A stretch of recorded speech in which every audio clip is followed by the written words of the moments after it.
January the 5th, 2021, and you know why you're here, so let's kick this off right and introduce the players. Hey, I'm Gerissar, a PvP Padawan. Hey everyone, and I'm Andallyn, and welcome to the show. Here we are, the first show of 2021, ready to kick it off. Woo, Happy New Year. So, we're moving onwards into this decade and into the Shadowlands as well. And guys, joining us here today, we have the one, the only, Mr. Chris Kaleiki. I'm sorry, I think I pronounced that right. Oh, yeah, that's fine. Okay. Chris Kaleiki, yeah. Gotcha. There it is. Probably should have checked with you about that before, but that's okay. Here we are. That's totally fine. So, how are we doing today, man? How's your day been? Oh, my day's been great. Yeah, just Excellent. chilling, hanging out here, quarantining, just doing some errands and things like that. So, yeah. Errands the life. IRL or errands in WoW? Yeah, both actually. Just played a few BGs earlier and was just chilling, Nice. chatting with some friends on Discord. So, yeah, then doing a few chores in real life also, taking out the trash, those sort of things.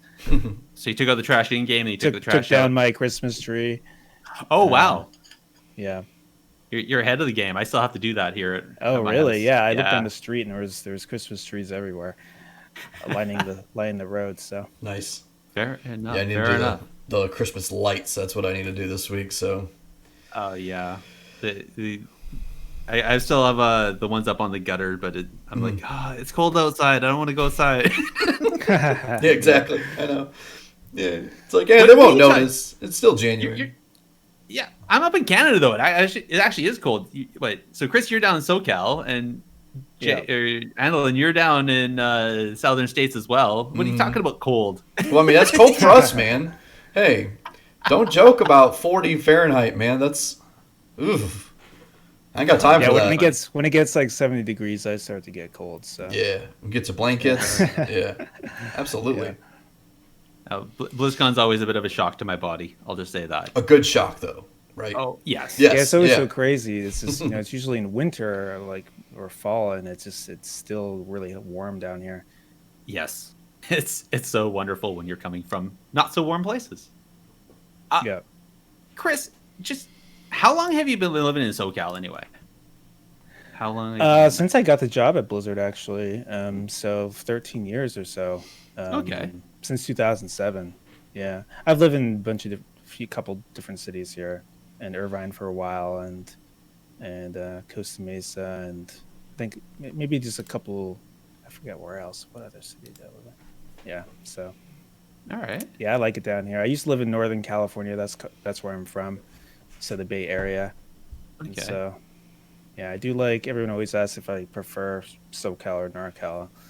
I do like SoCal a little bit better. Just the weather is nicer, more warmer here. Yeah, Yes. it's gorgeous. Absolutely gorgeous. Yes, it is. Yeah. Definitely graced with some of the best weather in the nation, honestly. So good for you guys. I'm a little jealous, but I do enjoy our weather out over here too, though. Well, I was gonna say you don't have those blistering dry winds that turn everything into a dry as a popcorn fart. You sneeze in the wrong direction, and there's a bushfire. Yeah, but I mean, but I walk outside and my hair's wet. Like, it's like it's sticky.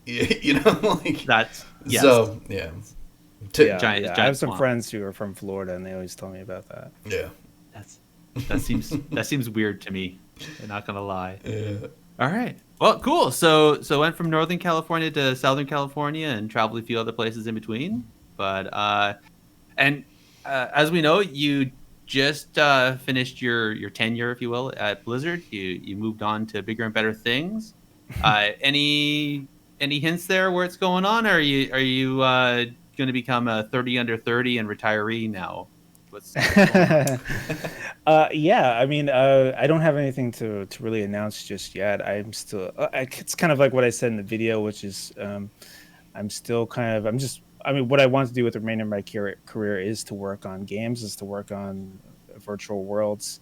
And so that's kind of what I'm exploring. There's a number of different opportunities out there. And so what I've told everybody who's reached out or that I've talked to is just that I wanted to take some time during the holidays to kind of relax and reflect and think about it. And so I think now is kind of really where I'm now kind of really having serious talks with other companies, or Mhm. there's even opportunities to maybe um, start our own thing. And so yeah, Ooh, it's really exciting. So It's we'll awesome. see what happens.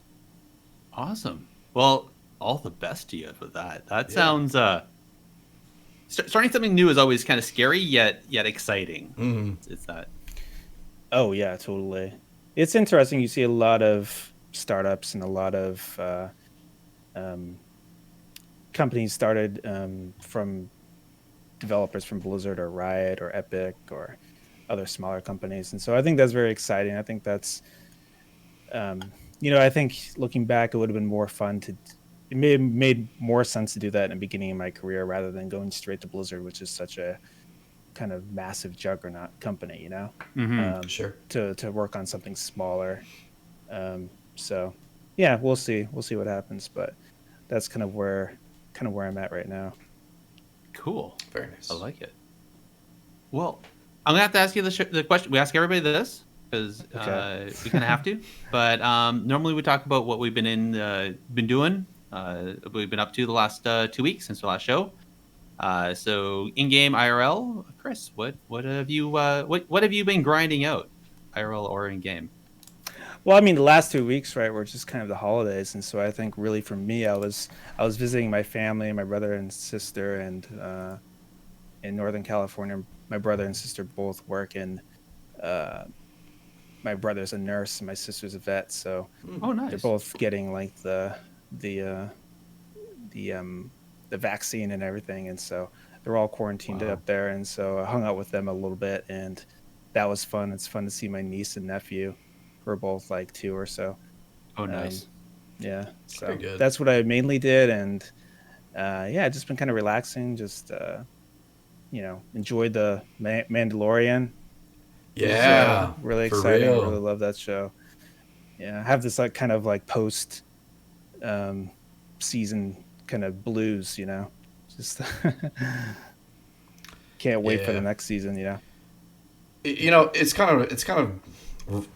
It's cruel that we got to wait like even longer than we did before. I mean, it makes sense, but not until December of this year. Oh man, it seems so far. Oh, is that when the next Yeah, season's gonna so be? I Yeah. I don't think they've announced Wow. anything about. I could be wrong. I could be wrong. I don't know. I'd have to ask the fiance about this because she's much more up to par than I am. But the Yeah. the I think the book of Boba Fett they're looking at doing as that spinoff. Because did you watch the Hmm. the post credits I scene did. there? I did. Yeah, Yeah. Yeah. Yeah, they have like what? They're gonna have 10 Star Wars shows or something crazy like that, right? yeah, something like that. They Um, Yeah, announced a yeah, bunch. they're really expanding it. And maybe they'll fill in the gap. So yes, December seems really far away for Mandalorian, but if they fill in all of this other stuff, then you're not even going to notice it. It'll be Christmas time next year, and you'll be like, "Whoa, what just happened to 21?"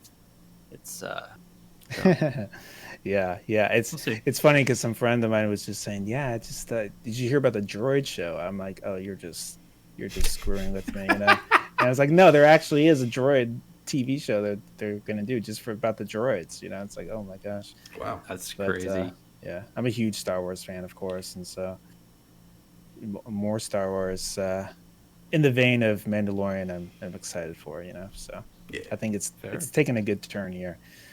Yeah, It's definitely looking good. for yeah. sure, for sure. Garrison, what about you, man? Tell us what you've been up to. Well, similar to everybody else, it was Christmas, so there was that. Uh, I was also on vacation, so definitely nerded out a bunch. My wife and I got to 60. So on she was playing Alliance Hunter, and I was playing my Alliance Warlock. So we both got to 60 there. And then also, I finally put my nose down to the grindstone and ground out a bunch of honor and a bunch of other stuff. So I can now actually LFR because I'm over eye level 170. Yes, I'm that far behind. I know a bunch of people are 200 plus, but that's Yeah. okay.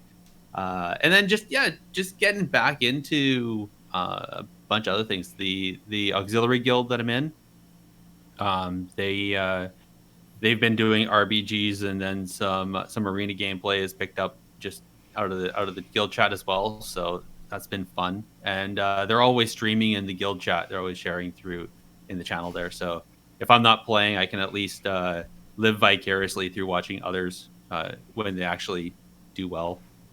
And that's about it, really. Just been grinding it out. Today was really really hard because my stepdaughter is actually doing online schooling, and my wife actually went back to work, but she's working from distance as well. So I'm sitting here playing World of Warcraft, and they're both like next to me working and giving me the stink eye because I'm still on vacation and able to play games. So There you go. it is what it is. Nice. It's how about you though? What have you, Andallyn? What have you been up to these last couple weeks? Well, I mean, of course, holidays, right? I've been enjoying some family in town. My little brother and his fiance from the middle of the nation, or the Midwest, are in town, and so that's been really nice visiting with them. But I was also been playing a lot of Shadowlands and staying up like this night or last night, incredibly too late. So I don't think I went. I think I got 4 hours of sleep last night. Went to bed at like 9:40 in the morning. So Wow, definitely that's a little salty because I was trying to get this priest legendary that I needed from one of the halls of Torghast because it was going to reset, and I'm like, I don't know when this is going to come back in rotation. And of course, I got 3 kills on it, didn't get it. So, oh well. Wow. Oh well, all for sorry. naught. But it's that's right. RNG. That's how it is. That's what you got to do sometimes. Sometimes you just gotta, yeah. Yeah. You gotta roll the dice a couple times, and if you get it, you great. If not, then actually that's a good point. We should be starting to see what the rotation's going to look like soon. I think wasn't it after about this number of weeks they'll be able to plot it out. So I've heard it's random. Is it actually random? Okay. I think it's probably I don't random within certain bounds. Like they probably have maybe like randomness protection, right, if you will, to kind of ensure that you don't like hit Skoldus Hall like 3 weeks in a row or something like that. But you know, One could hope. it sounds as though it is random, and they'll I honestly don't know. throw you 2 new ones out of the pool each week. So All right. Well, hey, if that's the case, then that sucks, dude. it may be a month before time you to get a chance. re-roll, right? Yeah. Yeah. So yeah, it's all good though. So I'm not worried about it. We'll do it up. So the priest, is that shadow or is it disc? It's disc. Or is it holy? It's Oh, disc. Yeah, Okay. yeah. I'm just enjoying. Like I started out playing Hunter, but I'm like, man, I just love healing. Like the healing gameplay in Arena is really fun, and I kind of prefer being on the healing side of the Arena gameplay when it's such a fast paced meta and everything's moving so quickly and there's big cooldowns you got to watch out for. I feel like that's my kind of gameplay. I'm one of the people that really enjoy that. So it sounds for some people that's like a healing nightmare, but I think that's fun because I feel really accomplished when I don't die to Convoke and outplay Boomkin. So Yeah. That's where you get the tank, you know. Healers That's can right. tank and PvP, yeah. yeah, I'll just go prop paladin. Yeah, well, I was going to say tanks can also heal, so it goes both ways, right? Yeah. Sure that. Yeah.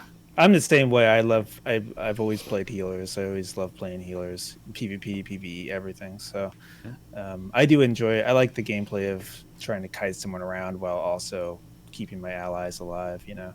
So yeah, and priest is fun too because you have a lot of tools you could use to you know, life grip and whatnot. It's fun. So Throw down a barrier. Absolutely. Do whatever. Yeah. And the mind games Yeah, plays now are actually really Oh yeah. it's some neat stuff that we can do. Even as with no gear, I'm just like, oh, how did we win that?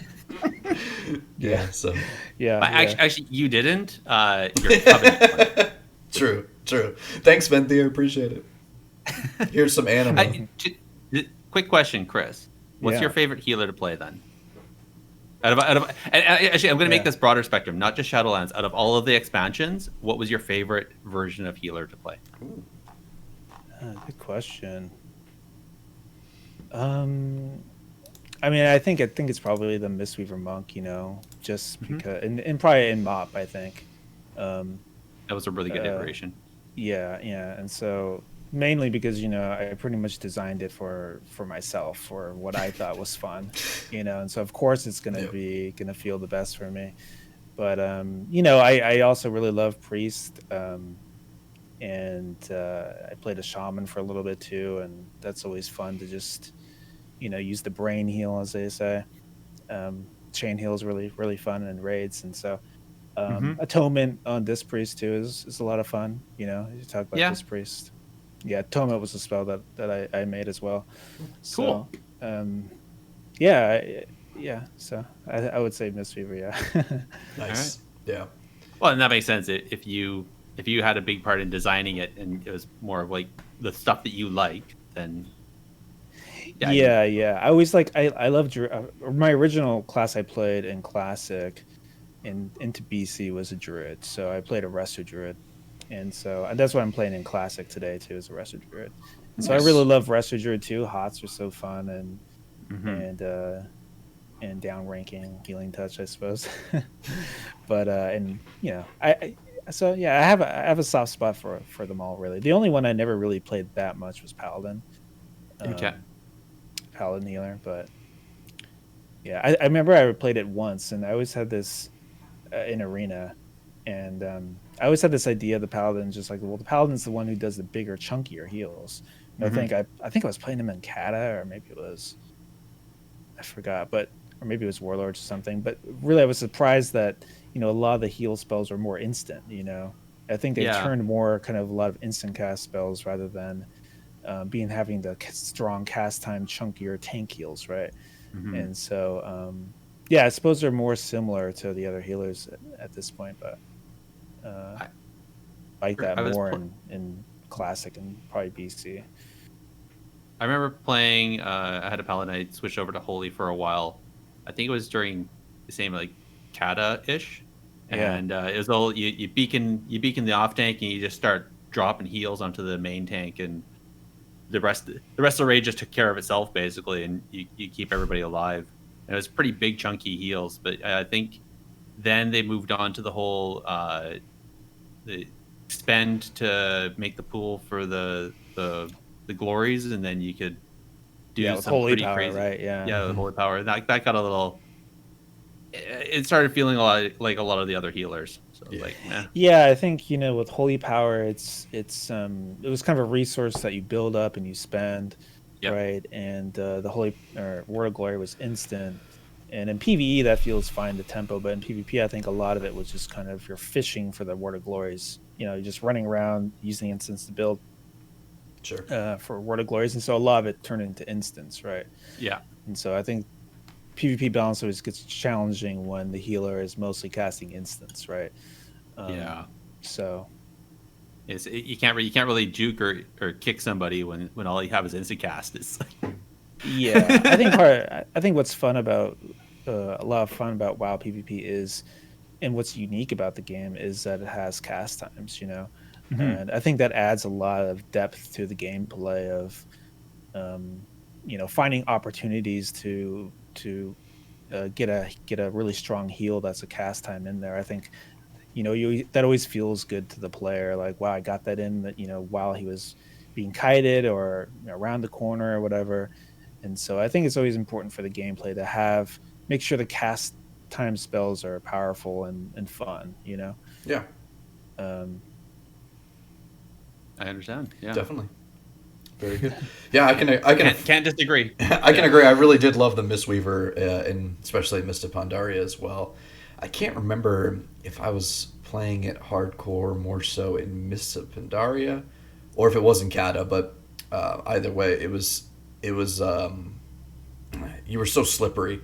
It was like I loved when people would go me because you could just kite them for days, and it yeah, was a really yeah. fun play style. So yeah, Mistweaver was really a really good one as well. So yeah, I appreciated that one.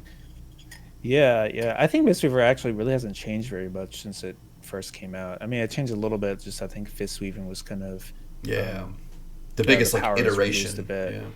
Yeah. Yeah. But I think Spec is still a lot of fun today. I think it's great. So um, yeah, I haven't been able to play. I haven't finished leveling my monk in Shadowlands yet, but I am looking forward to playing Mistweaver and getting some of the legendaries and stuff. So Very nice. Very nice. Alrighty then. Well, why don't we continue on here? Gerissar, do you want to roll into Need Greed Pass? Hold on, some apps dropping. Oh. No, I guess not. It's just BNet being BNet. Okay. Uh, why don't we roll into our need, greed, and pass, and then we'll start actually picking your brain instead of reminiscing. How about that? sure, sounds good. Sounds good. Sounds good. Not the reminiscing's bad. Awesome. So let's see. So Need Greed Pass. So this is our little segment in our show where we present to you, our guest, and to you, the listener, 3 options. Of these 3 options, you can either choose to need on one of them, greed on one of them, and pass on one of them. So we're going to present these 3 options to you, and you can only need on one, you can only greed on one, and you can only pass on one. All right? So Got it. Okay. for this week, we've worked on making this really, really. I wanted to make it tough, and of course, every time I always say this is going to be a tough one, it ends up being the easy one. So we're going to cross our fingers that's not the case this time. Okay. All right. So here we go. Option number 1: the implementation of arena game replays. So what this would mean is that you can go back in the same way like in Overwatch, where you can go back and watch the game that you just played. It would just be the most recent game. Okay? So that's option number 1, the arena game replays. Option number 2 is an arena resume system. All right? So the idea here is to replace the poor, kind of shoddy link achieve meta. Just link something. Link me your highest achieve, And instead, what you would be able to do is have a game kind of GUI here where you could get a detailed kind of breakdown of this player's CR and XP with specific comps. And maybe it would tell them, the person, like, oh, okay, this guy queues a lot of RMP. This guy queues a lot of melee cleaver. He's playing a lot of shadow cleave or something like that. And you can kind of see what his experience is with those compositions. All right? So that's option number 2. Option number 3 is we're removing the Night Phase Seed from Arena, and we're nerfing Convoke. Okay. All right. So okay. once you feel like you guys so have got to do these, you want me to yeah. do these? If you want to go first and you feel like you've got your answer, go for it. Otherwise, you can just say, Gerissar, go. No, it's your guys' show. I want to hear what you guys pick. Yeah. All right. So I just want to make sure I got these right. So it's a great arena game replay. So you can do it. You can do a review of your last game played. Arena resume system. So you can give your point of view on the players you played with. So it's not just link achievements. And remove Night Fae. So there's no more seeds and Convokes. No more pods. Well, it's a good nerf to Convoke. So it's like all these asterisks that say, like, Convoke is going to be in a good spot. It's not going to be worthless. It's not going to be like, oh my god, dude, what is going on? I hate my life. It's going to be in a good spot. Whatever that means for you. So it's not removing it from the game. It's just addressing it, essentially. Right? Yes. Thank you for helping me clarify that. Sure. Words are hard for us sometimes. Okay, for a podcast, I guess. Oh boy. Okay, this is hard for me because good. This is really hard because I like the idea of the arena game replays. Actually, okay. I'm gonna need on arena resume system. Okay. I've always disliked the link achieve for link your 2K, link your whatever to prove that you have some semblance. When in today's gaming world, all you have to do is spend some gold and you can get that achievement, or you get the fake achievement add-on and just fake it, right? Hmm. I feel like that's such a false wall. It's right up there with the Radar IO score, and it's false platform boundaries that are created by the community, and sometimes they're abused, where they're asking for people to have Radar IO scores well beyond what they need just because they don't want to have. The person probably doesn't have to work either; they just want to run the Right. game and whatnot. So I think an arena resume system, something where uh, players can score each other, um, not only just not just gameplay wise, but whatever. Um, I would say that for that though, there would have to be some sort of a decay system on it that it would have to you'd have to maintain it. And also, if let's say you were not a nice player, but you improved over time, then some of the older stuff. So let's say if you're not such a great player at the beginning of a season, as the season progressed, you could the lesser scores would fall off of the conveyor belt per se. Mm. Sure. So I like that. Um, I'm going to agree on addressing Convoke. I agree that there is some issues there. Getting a bunch of full moons dropped on your head seems a bit too chaotic. Um, and again, I joked about it earlier, but I do have concerns of a player winning the game only because of their covenant and not because of their skill. Yeah, you push button, people died. All right, back to BFA. And then, Yeah. yeah, sorry. And then that means I'll have to pass on the arena gameplay. Uh, I like the idea of replays. I think they'd have a good place in the system. But since I have to pass on something, that's what I'm going to pass on. Sure. Yeah. That's good. I like your answer. Right. I like your answers. Chris, what do you got, man? Let's hear it. Yeah, so okay, let's think. So I think I would pass on the replay system as well. I like the idea. I think that's very cool. It's something we've talked about before. Um, but I think the other two are probably more, probably higher importance probably. I think I would what is it? It's need, right? So need I would do the convoke and the seed, addressing those two abilities just because Yeah. those are ones that have affected me playing, and I know, my guess would be that even the team would address those before the others as well. Yeah, I don't know if you know this, but like if you use that seed, uh, if you have that seed ability and you have the flag in Warsong, Yep. if you die holding the flag, you still have it in the seed. Yeah. Isn't that insane? Yeah, I thought that was Yeah. crazy. We all laughed about that, and so I know they're going to fix that. They have to, Oh right? wow. Yeah. But yeah. So I would definitely address that and Yeah. convoke. I think convoke is a cool fantasy idea. It just, I have my reservations with that spell. I think it feels just like, you're summoning a multi-box situation, right? Of all these, yeah. So I don't know. Yeah. So I would address those two things, and then I really love the what you call the resume system. It's definitely something I've pitched before and talked about internally. It's just always a question of, when can we get this in here? But you know what players want to see when they talk to each other is they want to see the other player's credentials, right? They want to make Mhm. sure that they're going to spend their time with them and to make sure that they're a good match and that they could make sense together in a group. And so it is really kind of annoying. You got to link an achievement, and it's just not a great experience, right? To try to like share credentials with another player. And so yes, I do agree that there should be some way you just shift click something in the UI, in the PvP pane. You shift click your challenger rank or whatever, and it sends it to them and tells them Mhm. your highest rank or you've had uh, in your PvP career or whatever, something like that, right? I think not only should you have that for PvP, but I think that'd be interesting to have in PvE as well, right?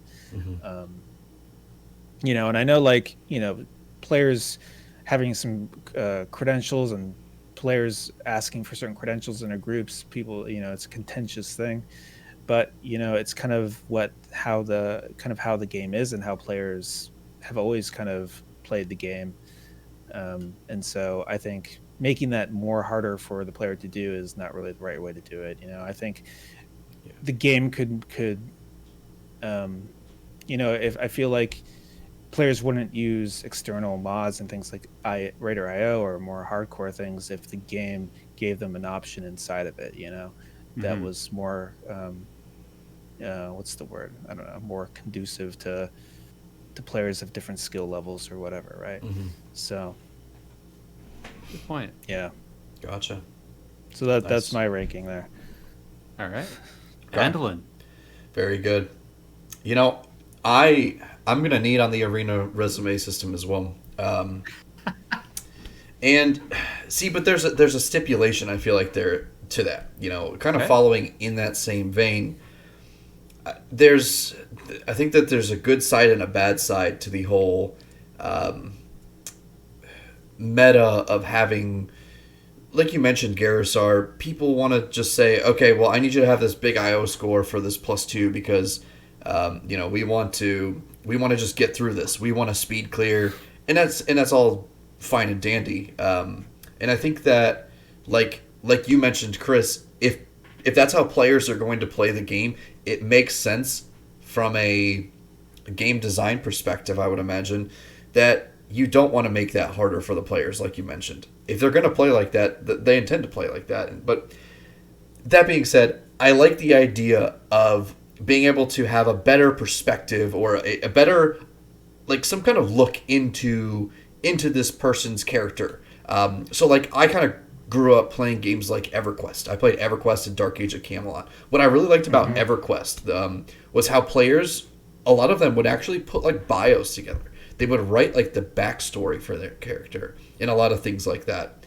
And I think that was really cool because it gave a little bit more of, like, a certain identity to their character that they were playing. And I think that same type of thing can kind of like still live on with how with this player resume idea, because if you can use, like, composition based stuff to be able to see, if they have an IO score that's maybe normalized to a composition, that might make more sense to a PvPer than just like, hey, this guy's hit Challenger. Okay, he's got like 2.2, but he hit 2.2 back in 2011. Like, what does that what does that do for me? It doesn't show me what he's like. How is he playing right now? He hasn't played since Kata. Oh, geez. Okay, So yeah. In not only that, but when you actually are looking to try to form a specific composition, like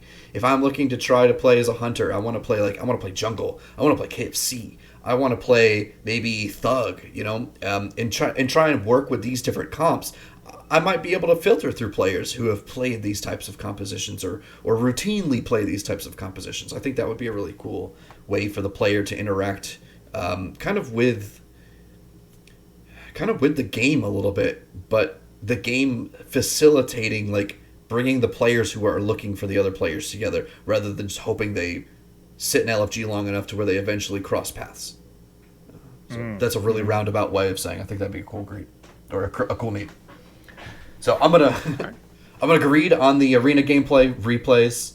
That would just be very nice. I mean, of course, you can stream your games and locally record and stuff like that.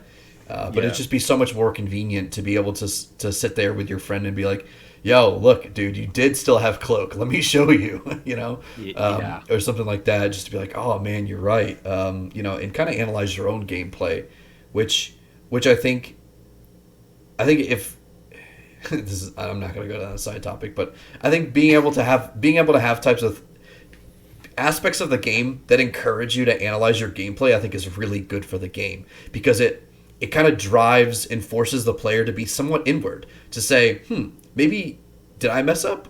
Rather than just saying, I don't really know what happened, but I'm just a little frustrated, so I'm going to blame someone else. And it kind of, like, I feel like that actually could lead to a more positive environment, a more positive gaming experience for people. So, and then, unfortunately, I'm going to pass on the Night Face Seed Pod. I'd love to see that, kind of get it out of here. But oh well, Yeah. I can live with it. I'm not someone who Really? worries too You can much live about with it? Convoke, but yeah, I can live with it.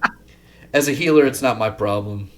I Yeah, I actually mean, heard it. oh, sorry. Go ahead. I was gonna say I heard a funny story on Twitter. There, apparently, in some of the higher ranking games, people are actually making their characters so large that they can sit over top of the seed, and so people can't actually. It's hard to see it, and because it doesn't have a nameplate, they can't target it. Yeah, you could And then on bop the it other too. side, yeah. And then I've heard other people say where they've actually bopped, and I think they can life grip it too. So it's actually been like Oh my pulled god. back. Yeah, you can heal it too, right? That's just so Yeah, funny. yeah. Yeah, yeah, yeah. It's I mean, it's. I like the idea of it in theory, right? It's sort of Mhm. Yeah. like, God, it's like what is it? There's a MOBA ability that does this. It's like a phoenix egg that when you die, you're in the egg and you're reborn, right? Yeah. Oh, I think neat. it's from Dota, right? I can't remember, but yeah, I like the concept of the idea. It's just, um, yeah, I just think it needs some tuning. I think Oh it yeah. could still exist. I like the idea. It's just, it's a little much right now. Yeah, you Sure. know. agreed. There's a couple So things there. It's, Yeah. I mean, yeah. I do want to point out one thing just afterwards. The resume system. Love the idea. In case nobody knows, though, there is kind of a Radar IO version for PvP, and it's run by Drustfire.com. Yeah. The website developer tweaked his own add-on, so you actually can do an Arisen resume system using that, and through his website, you can actually score players as well and give your thoughts of how well their gameplay was. So sorry, what is just it called again? Drustfar.com. Okay, Like the cool. old zone in BFA, right? Yeah. Gotcha. Cool. Cool. Yeah. Yeah, I think the challenge with those is always just you need like widespread adoption, right? Yeah. To really It's get still, the yes. an amount of data and stuff in it to make it worthwhile. So, yeah, I like the idea though. Yeah, me too. It's fun. All right. Let's get back into picking your brain, Chris. And I'd love Sure. to. I want to hear more about not only how things went for you when you were still working at Blizzard, but also some of your thoughts, and maybe you can enlighten ourselves and the listeners, and I guess the watchers right now, Yeah. just as to maybe some of the thought processes on some of the things that you've been part of Sure. while you were developing or designing. All right. So I guess so. We had a bunch of people had a bunch of great questions. Some of them very specific, some of them fairly broad. I think one I kind of want to throw this one around a bit, just because it's pretty close to today. We're seeing it a lot right now. Mm-hmm. Um, Especially during it's a big switchover. I want to talk about gearing just quickly. So, in historically, PvP was always kind of a deterministic gearing once they put in those systems throughout the ages, and then towards the more recent expansions, obviously, we started getting more RNG systems that deterministic gearing went away. Mm-hmm. BFA was a loot fiesta. A Yeah. huge Yes. amount of loot was coming. It wasn't necessarily what you needed, but you Yeah. definitely got a lot of loot. Yeah. And now we're back into another expansion where there's more of a scarcity of loot, and I'm starting to see it's very interesting how the community is reacting to that, because on top of that, the PvP vendor got involved again, and so we have the deterministic. So I'm just wondering, first and foremost, what was that? What's the conversations like about that, about deterministic versus RNG, and the PvE PvP type of gearing systems? What's that? What were those conversations like while you were in house? Interesting. Yeah, and so I mean, just to be clear, I never really worked on the itemization systems per se. Yeah. I would contribute ideas and pitches and things to some of the designs. I helped a bit on the BFA system, just with the change to where it has certain ranks, and certain ranks unlock certain cosmetics that you unlock instantly and things like that. So a lot of those were some designs I helped with. But I would say, with deterministic versus random, a lot of it just has to do with the challenge that the modern game has, or the game in general has, is just that uh, the extrinsic part of the game, the part that the that really helps the players power in the game that they progress in, right? Hmm. That is primarily really just pretty much the paper doll, right? It's the head, the chest, the bracers. It's the items, right? It's the Yeah. itemization system, and so um, Yep. back in say classic in the beginning of the game, the only way really, I mean, you would get those items from multitude of sources, from crafting or from questing or from Hmm. dungeons and raids, right? It's still kind of like how it is today, but the difference with today is just that there are so many more vectors, so many more ways that you can get items from, right? Yep. That you could think of Torghast or Mythic Plus, or you get items from all over the emissary boxes. You get items from Yeah. all over the The place, Great right? And Vault. so Yeah. yeah, and Hmm. so the challenge for the team is they want all these things that the player does to feel rewarding. They want them to feel like they get something out of it. And usually the thing that resonates most with the player that they like the best is gear, right? They want to get an Yep. upgrade for their gear. And so the challenge for the team is, okay, we want to make these all feel rewarding and feel like they get gear for the player, but it can't always be an upgrade. It can't always be a straight upgrade, because if it is, then you'll gear out your character in like a day, right? And Yeah. so there's two ways you could address that. You could say, well, it's random. Sometimes you're not always going to get the good item, right? Sometimes you're going to get something that you don't want, or something you already got, a duplicate.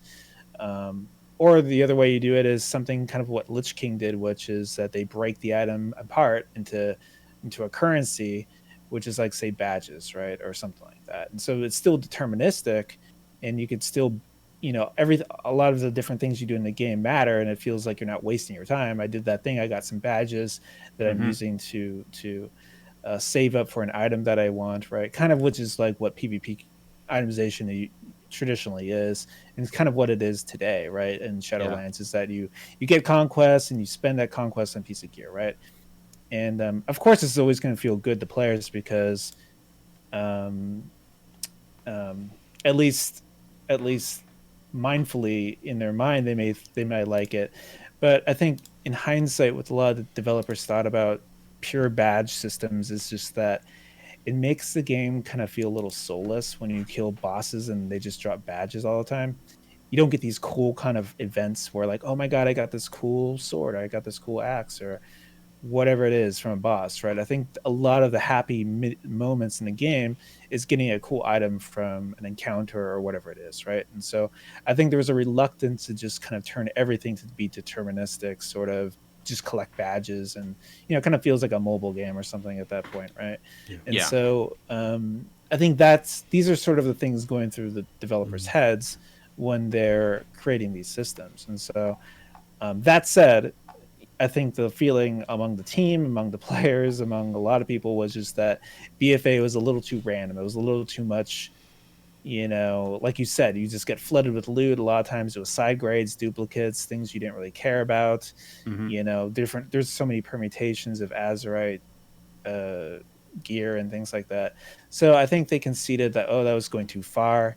I think traditionally with the development of the game and with game design in general, just especially if you have a live service game, which is what WoW is a lot of times you go one way and then, oh shit, we went too far, and then you go the other. It's like a pendulum, and you swing back and Yeah. forth. And so the trick is to make sure that you're learning from past kind of um, challenges or designs that didn't work out, and address those, but not go too far the other direction. And so I think they did a good. There's a good balance, with learning from those things in Shadowlands. I think generally the cache is okay. I think the cache is always going to feel better in the beginning of the season because everything's an upgrade. Yeah. But I Yeah. think what you're going to find is as the season goes on, there's going to be less things that are, you know, best in slot or straight upgrades. Oh yeah. And so it's going to feel a little bit not as great then.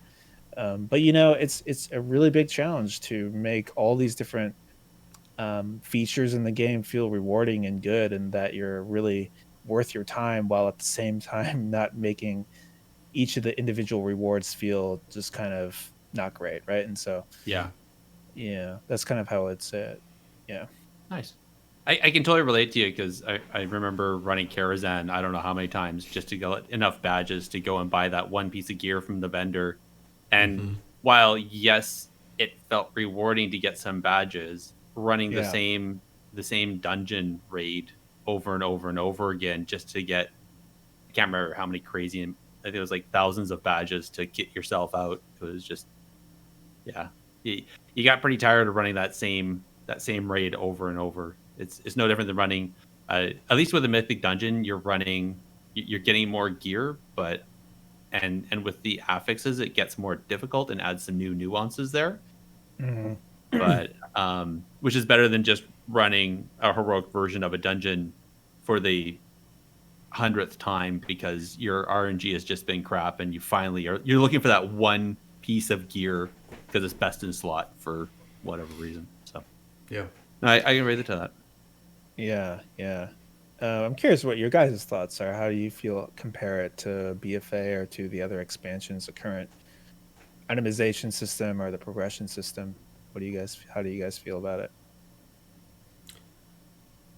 Andallyn, Sure. I'll let you go first. I mean, I can talk. I can talk, specifically to the PvP aspect of it now. I haven't really dabbled a whole lot in the player versus environment, gearing and itemizations type of stuff and how that feels. So I really can't speak to that. But so far, I really, really appreciate all the work and what the finished product has been in the PvP department. And mainly that's because it feels like having the honor as a currency feels really good. If I level up at all, like I just leveled my priest way at like 4 o'clock in the morning, right? And I'm able to start going into arena, getting that honor. I can take some of that easy craftable gear off of the auction house just to kind of get myself to a good starting place, and that allows me to be able to do something in PvP. And then as I get that honor, I'm able to use that honor to get the honor pieces and then upgrade from there. It feels really good. Also, that once I've done that for a little while and I've started to collect some of that conquest gear, collecting all that honor, once I hit a certain rating, like, all right, great, I hit 1600. Boom, we're gonna bump all this up to 207 item level, and then it's like, okay, I'm gonna push with that, and now you hit 1800. You bump that up to 213, or sorry, I can't remember exactly what the number is. Chat, you guys know exactly what the numbers are, but Yeah. you get the idea. That progression feels really good. It's really nice. The bad part about that is, especially early on in the season, we were told the great thing about this iteration of gear and gearing out in PvP was you didn't have to PvE, right? That was one of the big things that, I guess, from the PvP community that they wanted to see kind of implemented.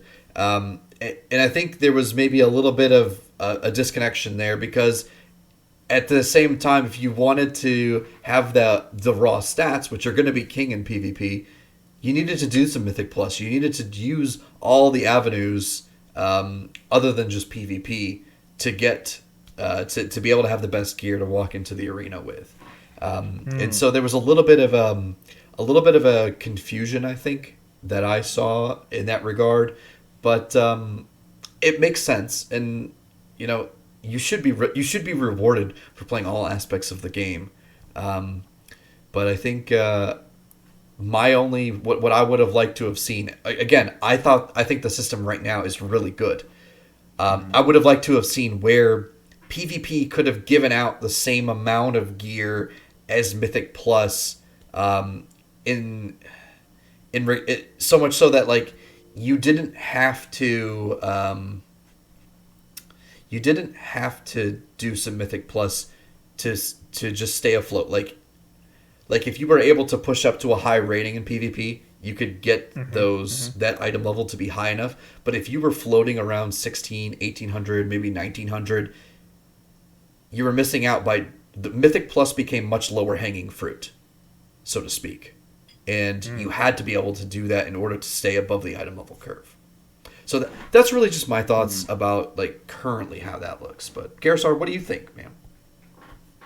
Um, as a casual, uh, the PvP gearing system, hidden and the ranking upgrade tied to renown, feels like a kick to the nuts. I'm not gonna. That part is really sour fruit in my mouth. Um, and for that, so PVE, but I get it. It's randos. It's just common PvP, if you will. There's no rating tied to ranking up. So I guess in that way, the higher item levels of the conquest gear has to be tied behind rating. Something had to be tied behind the higher ranks of the unranked PvP gear, but the amount of grinding that it takes to get that up um, makes it less appetizing than running Mythic Pluses, even with the gear scarcity that's dropping out of Mythic Pluses. Uh, I I do. I don't fully agree with you, Andallyn, because I remember there was an interview and Ian Hazzikostas actually said where the PvP vendor system was an 80% solution. If you wanted to get 100% best in slot, you were going to have to do rating, you were going to have to do mythic pluses, you were going to have to do all the other gameplay systems to get all that gear. And I think they kind of hit that on the mark. Really, and definitely much better than the first iteration of what we saw the vendor on the beta. I know. Actually, I'm going to point out Drown Lord in chat here. He's been very vocal in our Discord of what he thought about the PvP gearing system, and he still has iterated how much he misses the Warlords of Draenor version of gearing where there really wasn't any ranking. It was just an honor grinding system, and to him and from his friends and his point of view, that was probably one of the epitomes of gearing that we've seen for PvP vendoring in his gameplay time. What we're seeing in Shadowlands, though, I would say the comparison of what we've experienced since, let's say, Legion or Warlords of Draenor, Legion this is better, definitely much better than what we were experiencing in BFA, and I'm thankful for that. I was so done after BFA. But I do enjoy this. Even if I'm just casually playing, I still feel like everything I'm doing has been rewarding. I'm getting upgrades, be it gear, conduits. I'm increasing my renown, which is giving me more soul binds. I get it, working through these weekly quests, going through storyline. It's all felt rewarding, and to that, I'm enjoying myself. But also I'm not bleeding edge. I'm not grinding out hours upon hours in Torghast to maximize my soul ash. I'm not grinding out hours upon hours in random BGs to grind out enough honor to upgrade my rankings. I'm not killing myself over a game. And I think from that point of view, everything feels like it kind of hit the mark. But yeah, the idea that even if I was playing more, I would still have lower item level gear than Mythic Plus, just because we were tied behind Renown, and Renown hasn't been allowed to get to a level where I could actually get over almost item level 200 through honor ranking. So that's sour milk, really. So that's my point of view. Anyway. Yeah, see, this is where you and I kind of diverge in opinion there, Gerissar, because I take a little bit more, and like some people agree with me on this, some people don't. I appreciate hearing different points of view, but I kind of subscribe more to the idea that higher item levels should be exclusively from rated or higher level content. And I feel like if someone's playing the game and they're like, "Hey, I just want to do BGs.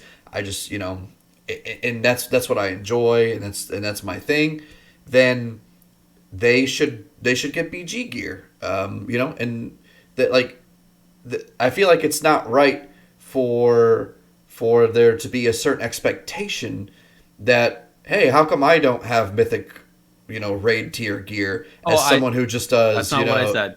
well, you know what I mean. Sorry, I emphasize a little bit to kind of make the point. But Yeah, I mean, this is where I we kind of think diverge. you guys. Sorry, I mean, I think you guys are both right.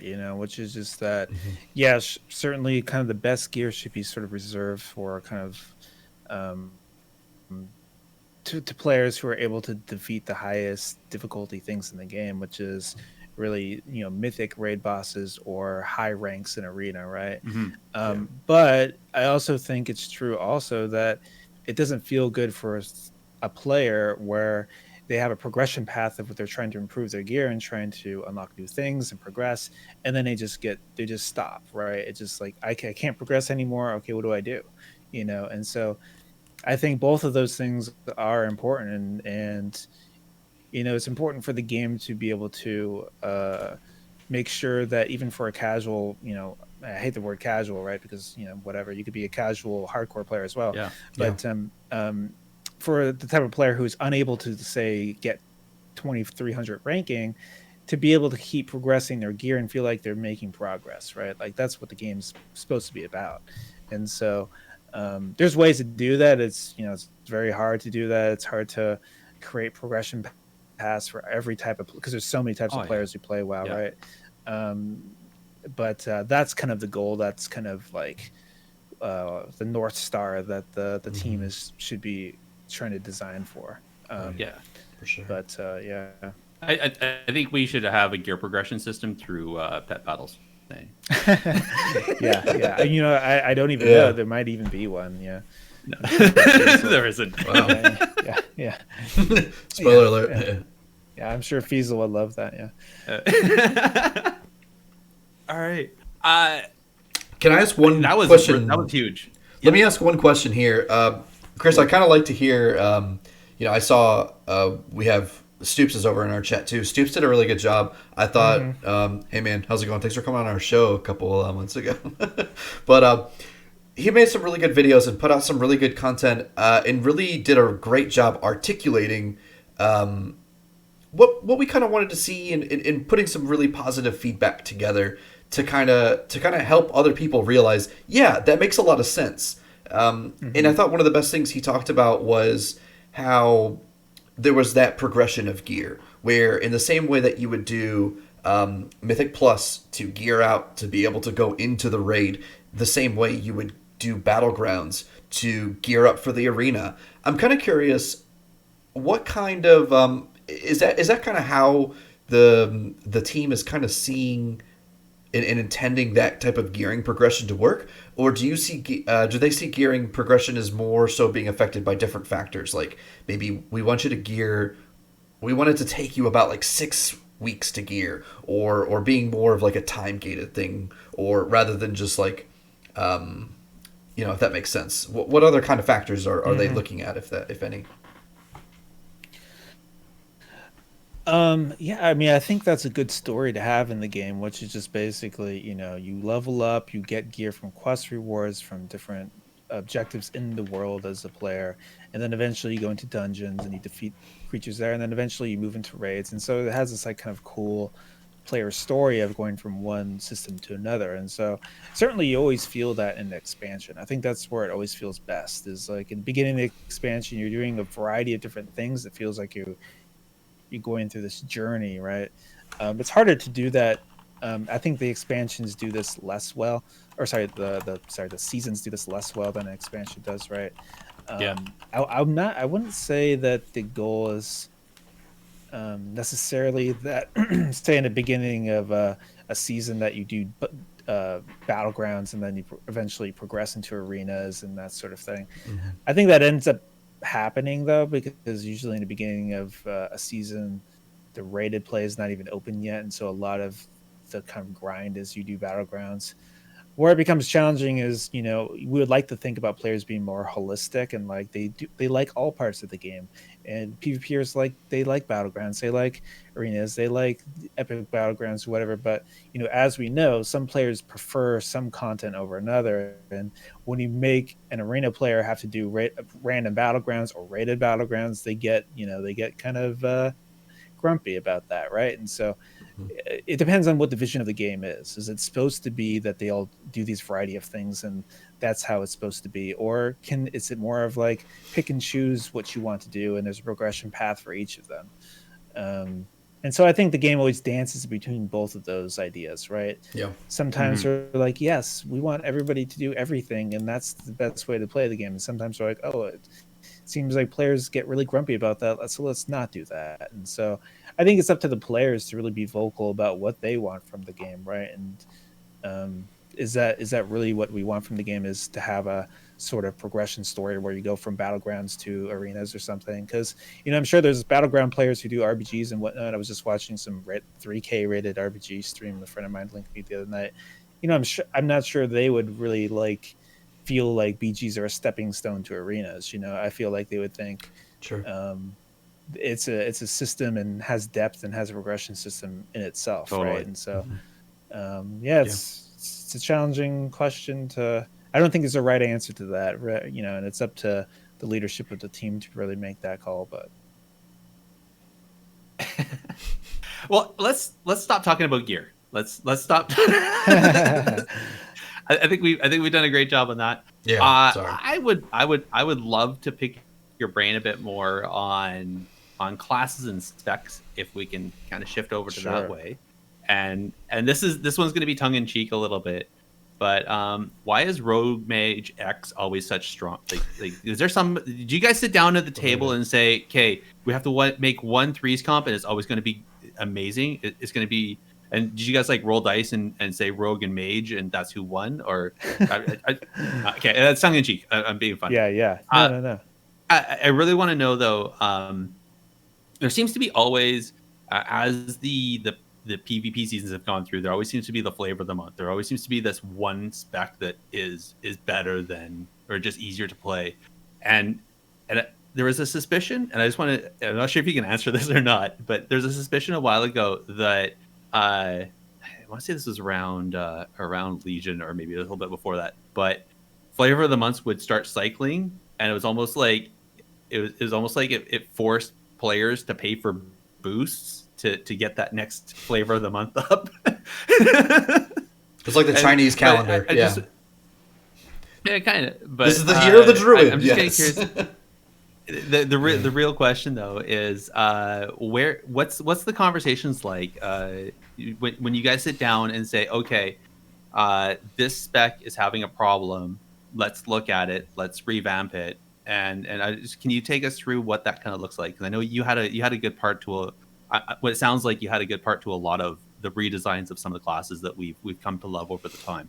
So yeah, I think that's a good question. I wouldn't say there's some sort of conspiracy with, say, RMP or anything like that. It just so happens that I the know. specs just have so much synergy together, Right. A lot of times the designers can be kind of surgical in the ways that they try to adjust the comps by, moving different DR categories, like now fear DRs with kidney or something like that. And that's how they would address, say, Warlock Rogue or something if it becomes a problem, or things like that. Okay.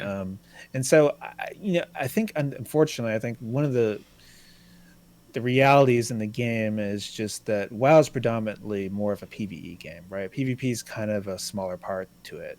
In terms of really the production budget of where they spend their time working on features or on balance or on things like that. And also kind of in the mind share of the kind of developers on the team. When I joined the team, Tom Chilton was the game director who came from Ultima Online, and he was very big about PvP. And Kevin Jordan was always on the team as well, who really loved world PvP and PvP in general.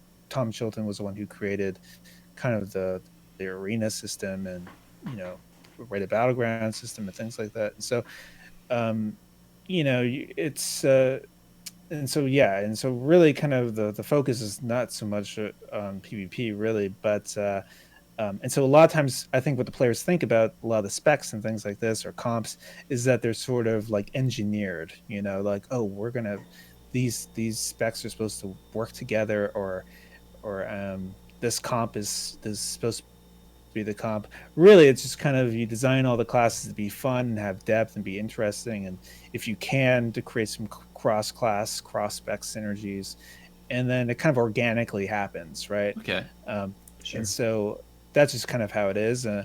Although I would say in Legion, there's a concerted effort, mostly by me, to try to engineer comps.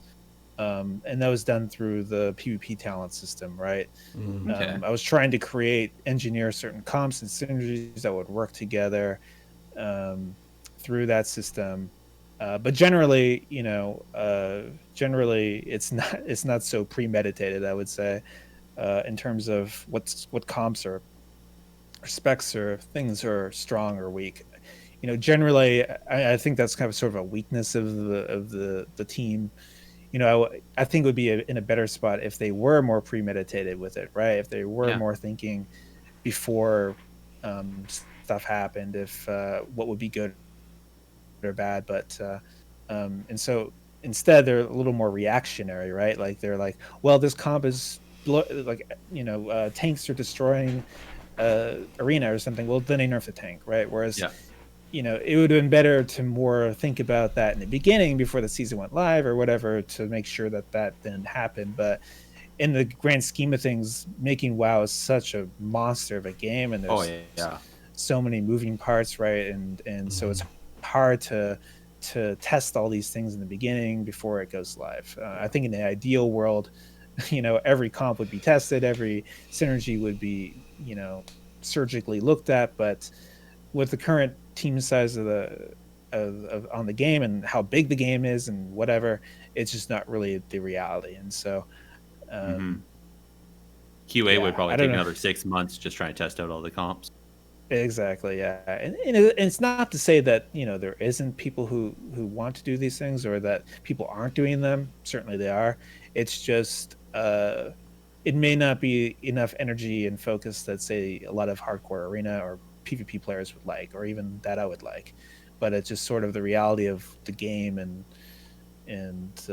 what the project is like. So this may be a stupid question, and so forgive me, but do you, in terms of like the breakup, do you have devs who are just in charge of class and they handle all the classes, or do you have some people who maybe specialize and be like, hey, these people handle mage and they look at all the interactions with mage, and and kind of divvied out by class, to where they come to the table and be like, hey guys, you might be forgetting about mages here in this regard, or what does that look like? Yeah, I mean, before I worked at Blizzard, when as a player, I always envisioned like there must be like a druid designer and a priest designer and whatever, right? There was like an office for each class or something, because it makes sense thinking about it, right? But the reality was, it was really kind of like 3 or 4 designers who they weren't even class designers. They did everything. A lot of them did quests, some of them did items, some of them did raids, but they also worked on classes, right? They're kind of generalist designers, and so they all kind of collaborated together on that. It was only after when I joined that really kind of a class team was sort of created, right? For a while, it was just me and Kevin Jordan working on classes, and the way that we did it then was Kevin would do half the classes and I would do half, and so I was doing, say, priest and druid and shaman and warlock and things like that, and Kevin was doing rogue and paladin and whatever it was. And so I kind of liked that model when the team was smaller, just because it was good to have somebody who knew the class intimately, who kind of knew how the gameplay worked, and or kind of an advocate for the class, right? But I think over time, it's sort of, there was challenges with that when we added other people to the team, or it grew, because some people would be very protective of that class, right? Yeah. They'd be like, "Oh no!" I can't imagine that would ever happen. It's my yeah, baby. exactly, right? Yeah. Oh yeah, you get that in the team all the time. There'd be certain people coming to me and say, different engineers or designers or artists or whoever were, and I would nerf a class and be like, "Why'd you nerf my class?" And I was like, "Well, you guys are just it's broken," and then we debate for like an hour or so about it, and it gets very emotional. It's and so but then you'd also I get can that just same imagine this down in the Starbucks right now, just like. yeah, yeah, yeah. Yeah, I think the biggest drama was the warrior. It felt like the whole team was playing warriors back in the day, and it just you couldn't touch the warrior. If you touched the warrior, then you'd have 4 people in your office. So, but yeah, yeah. But anyways, my point is just that there's challenges with this model as well, where if like I said, there'd be some developers who would be very emotional about the class and wouldn't want to nerf it and stuff, and so. Then I would say kind of now really how the team works is it's more kind of like how it used to be before I joined, where it's there is some sort of like someone is kind of tanking a class, right? There's someone who does most of the druid things or whatever, but it isn't so much like it's theirs, right? It's not like they own it, Sure. And so it's sort of a hybrid of the two. So that's kind of really how the structure is right now. Okay. And so I think there's pros and cons to both. I think, like I said, it's good when there is an advocate for the class, just because they know the class inside and out. Sometimes one of the classes could have somebody, no one on the team really plays them or really kind of knows them in and out, and that can be challenging because when you got to create Azerite essences or conduits for them, you really need to know how the class works intimately to create those, right? And so yeah, sorry, that was kind of a long answer. Oh, that's good. I appreciate that. That makes a lot of sense. Because sometimes, especially BFA was notorious for this. I felt like you'd sometimes just get like a class that was just kind of like put in a corner and just left in the corner, kind of like Affliction Lock in BFA, at least in PvP. And it was just like, I don't know if it's necessarily more so, I guess you could have a good conversation on whether or not it was more so because Destro just overshadowed Affliction, or if it was just that Affliction was just missing a few nuts and bolts. But that's just kind of why I asked, because I feel like there, in my like little imagination of how this is all going, there's some like warlock ambassador that's just be like, for months I've had issues with Affliction, or something like that. But yeah, that makes a lot of sense though. That kind of tweaks me a little bit. This was something that was brought up in Twitter, on my Discord, or on our Discord. Yeah. It's happening in the Twitch chat right now. There's sometimes when it seems like the team is extremely reactive, and we get a balancing shift. There's a hot fix done almost immediately. And then there's other times where the community sees a problem, they highlight it in numerous fashions, YouTube videos, Discord, Reddit posts, up on the forums and everything. Yeah. And it seems like all that feedback just seems completely ignored for months. And I'm assuming that it's because there's other stuff that's higher priority, or there's a conversation. There's just so many conversations that's just trying to find what's the best way to correct that concern. And sometimes the answer isn't as simple as the community tries to make it look like. But what I'm assuming you must have been part of some of those conversations. What was that like from your point of view? Seeing the stuff from the community, and then the conversations in behind the door. Yeah, I mean, it just kind of really depends on like what it is. I think it's different for each situation. Like, I think a lot of times what it is, why it takes a while, is because there may be a disagreement among the team about what should happen, and so that really stalls things. If everyone, the way the kind of team works today, which is something I don't really love, which is there always has to be sort of consensus on something, right? Yeah. And so if you want consensus, well, it takes a while. And so it takes a while to convince everybody and that this should be done, right? Yep. And there's always a desire to make sure when you do a change that it hits the mark. People don't want to send out a half-baked solution, right? And so that could take a while. and yes, like you said, it could also be take a while because the team has a lot of other things going on. I think during BFA there's a lot of, it feels like nothing's happening, but behind the scenes a lot of stuff is happening in terms of creating content for the next patch or for the next expansion or whatever it is, right? And so Mm-hmm. the team is never just sort of sitting around doing nothing. They're always heavily doing something. It's just that there's a lot of stuff to do, and so a lot of times, unfortunately, PvP balance can be on a lower priority.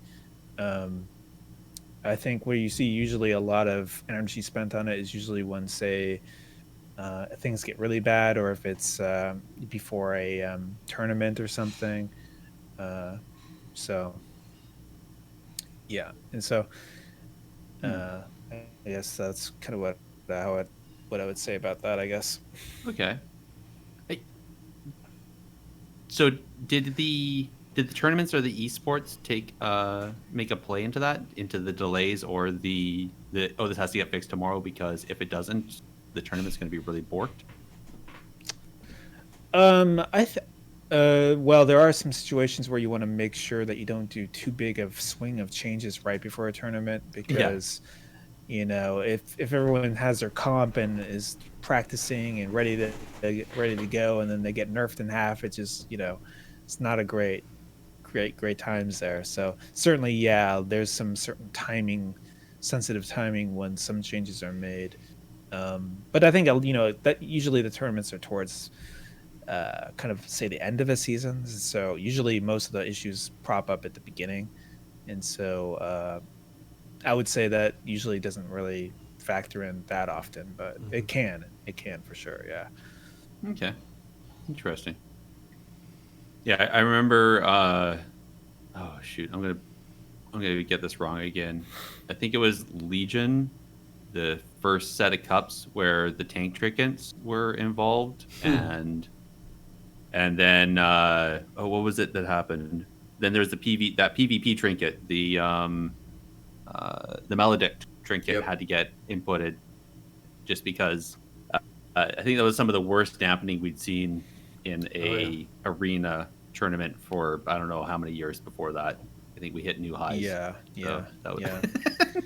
Yeah, I mean, I think a lot of situation BFA was just there was a lot of itemization created that was for PvE that affected PvP, and yeah. really they were just sort of reaction. Basically, the team had to react and kind of what they PvP mult them or reduce them in Mm-hmm. PvP. And sometimes, like, yeah, it wasn't so much that the team didn't know about it. It was just that there's a lot of other stuff and things like that. I can't remember the exact situation with that one, but I know it was a big topic among the team for sure. Okay. Um, so yeah, Interesting. That one was yeah, and I think the worst was that some people saw it coming, and then but then when it actually went live and saw it in gameplay, it was a little insane. yeah. I mean, I Oh think the well. thing is, a lot of times you'll see players just kind of upset that PvP balance has been screwed up, and a lot of times though, it isn't so much the core classes, or it isn't even PvP talents or anything like that. It's usually items, right? Which is Yeah. not the domain of the class designers or the PvP team. Right. It's another team, and so a lot of times, the class designers don't even know that this item is being created or will really have this big of an impact in PvP until kind of goes live or uh, probably later than we would like in production. And so that's kind Mm-hmm. of usually where that comes from. And a lot of it's because there's so many items being created for patches Oh and there's yeah. so much going on that not everyone knows what's going on. A lot of times a lot of developers on the team only know when things are going sometimes they see things and say MMO champion or WoW head and go, oh, I didn't even know that was that being added to the game because the team is the game is so big. Well, Yeah, yeah. it's um expansive. And I guess yeah. if the item dev doesn't PvP or isn't thinking in that, they're only thinking PvE centric, or hey, wouldn't this be really cool out in the wild and da da da. But yeah, wow. Which can also happen. There are some developers who are more aligned to one part of the game than another, and that could be a challenge. Mm-hmm. um uh I was always a player who did both things in the game. I've Atiash and Valinir and other PvE legendaries that I got from raiding, and then also I did arena at a higher level and rated battlegrounds and things like that. So it was more of a more well-rounded dev. But you're not going to get that same situation with every developer, right? You're going to have No, some who fair. are more into one part of the game than another, Yeah. and that could be a challenge for sure, like you said. Yeah. Yeah. I'm sure that's a good thing though too. So that makes sense. Yeah, you want to have a diverse group of people who care about a lot of different Right. parts of the game, right? Yeah. So when and kind of following in that same topic of class balance, I'm kind of curious. What's the general consensus, maybe? Because you mentioned it's very difficult to get to that consensus. But do you think that the that everyone collectively kind of has a feeling that, hey, our game is pretty balanced right now, or do you think more often they're just like, we're really far behind on where the balance needs to be? Where's maybe the mindset in terms of, if you can speak to that? Yeah, sorry, you cut out a little bit for me. Oh, sorry. It's just the mindset of where balance is generally at different times, or Yeah, I'm just wondering, so when these conversations are coming together about nerfs and buffs and significant changes, especially in the PvP domain, I'm kind of curious.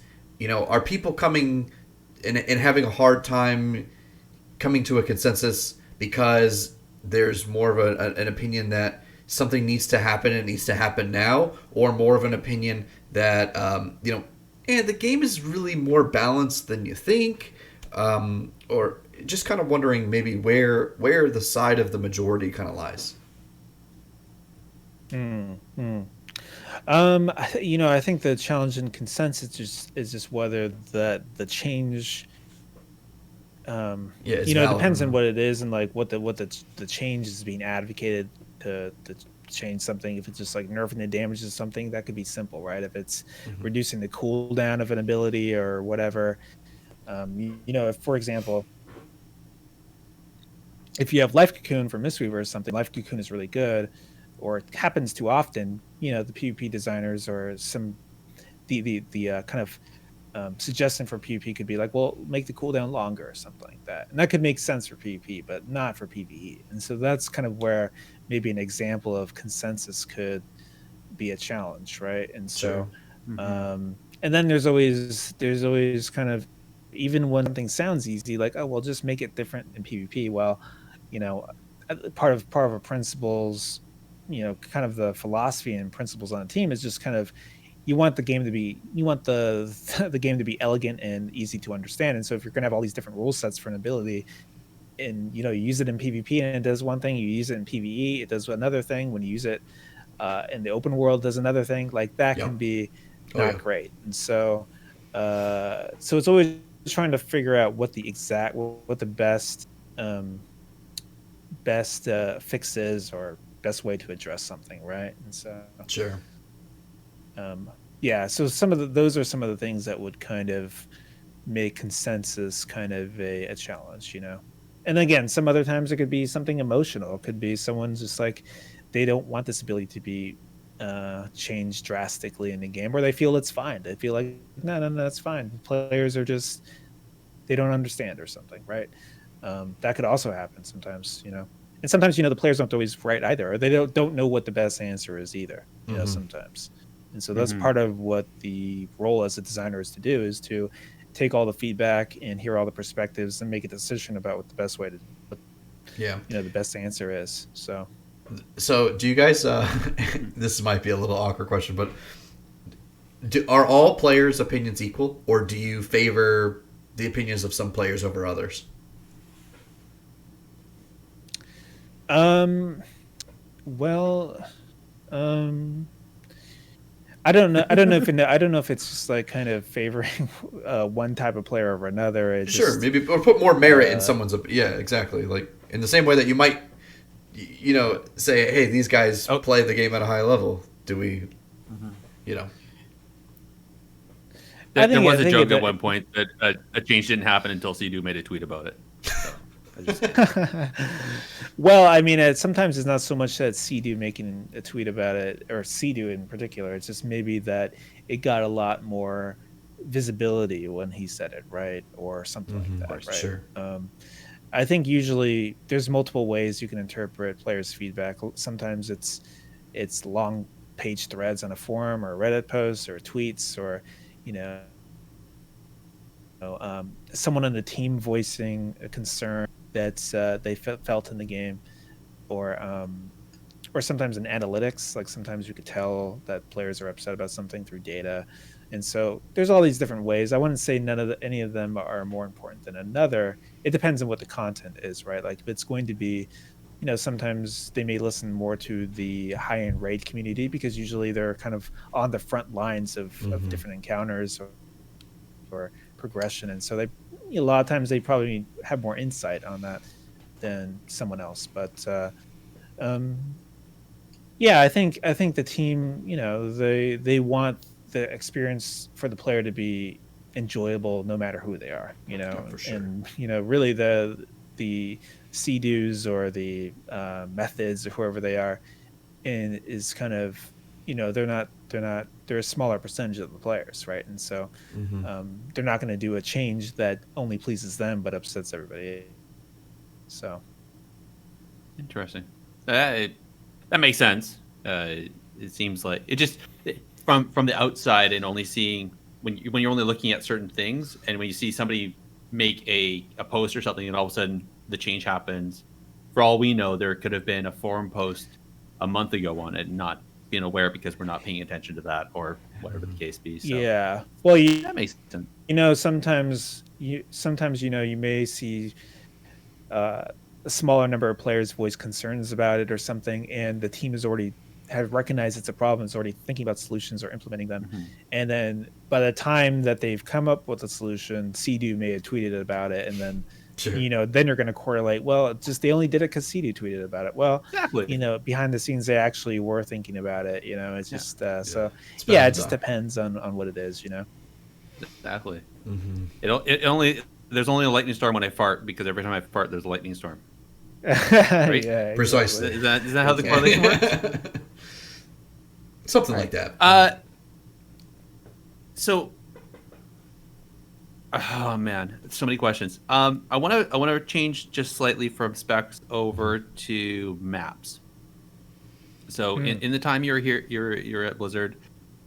You were actively involved in, I think, Ashran, Seething Shore, uh, implemented. Sorry, I have to bring up your resume. I got to do this because I'm going to forget it all. You did Season Shore. You're part of Ashran.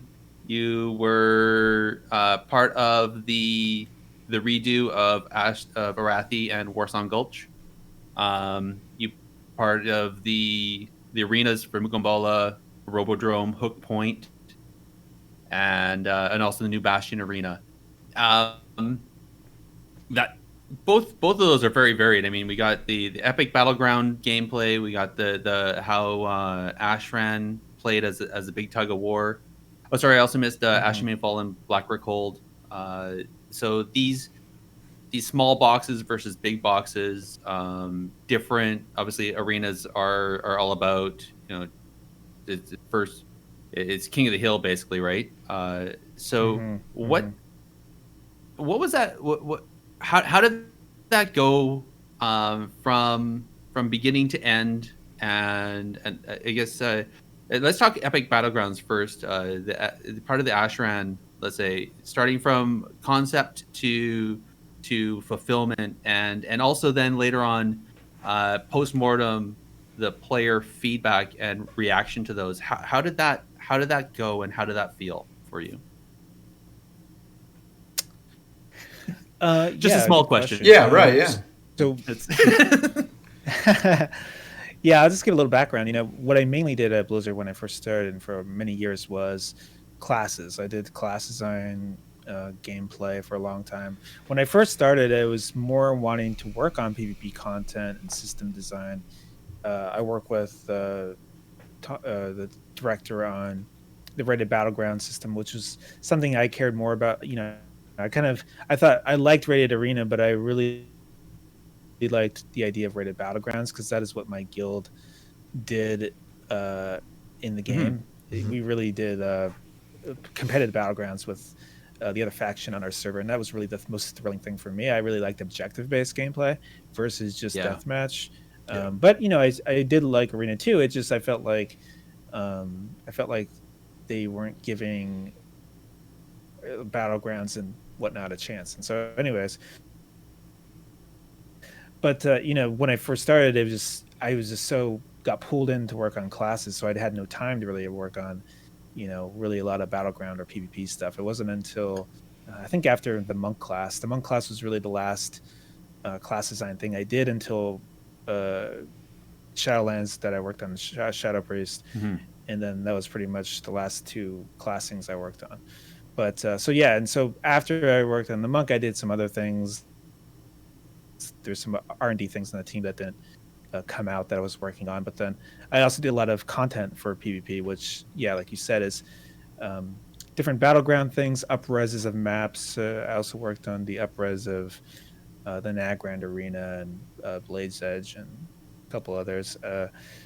Um, Sorry, I and missed so that. yeah, it's a varied amount of different things, and Mhm. I mean, I like all of them. I do all of them, and each of them were fun and interesting in their own ways. I liked working on the upres maps of like Warsong and Arathi because it was a challenge to make it newer, but then keep the soul of the original, right? Is Yeah. which was really important to me. For sure. And so I think the artist did an incredible job with those, and it's really hard to upres the map while keeping the collision. We Mm. we we we kind of stressed pixel by pixel, was it like the original, and we had long discussions over if they're going to be different if it was an upgrade. And so there's a lot of care taken to doing those things, right? And so I like that. And with Ashran was a lot of fun. It was a lot of work. There was a lot of like random stuff we put into there. I did the class books that you get in there were a lot of fun, and all the different objectives and events, and it Yeah. was just really a sandbox of craziness in there, right? And uh um kind of the inspiration for it was old AV, which was in an Ashran and in Warlords, it wasn't so much a battleground as it was really kind of a zone. It was supposed to be like kind Mm-hmm. of a PvP zone, right? Which is what AV was. AV was not in the beginning, not really an instance or a battleground. It was really a zone. And Mm-hmm. so that's kind of what the inspiration with this was to kind of resurrect a lot of that. But there's a lot of challenges with, I think, doing a PvP zone like that is like one of the more challenging things you could do in design, because not only are you creating all this like content here, but you're also factoring in really the it's easy when you create PvE content because you just create a monster and do some scripted abilities and you're done. But when it's a player versus player, you have to think a lot about what is going through the other players' heads. What is the meta game going to turn into? You have to do a lot of thought about how are they going to play in the map. With Ashran, there's the beginning idea was supposed to be a lot of the inspiration is kind of world PvP. So it's supposed to be kind of more people are running around the zone doing different objectives, and then sometimes they'll get in PvP fights, and Mm-hmm. that will be fun, right? But with player behavior, a lot of times is just that uh, they want to group up into a big group, right? Because that's just player Yep. behavior.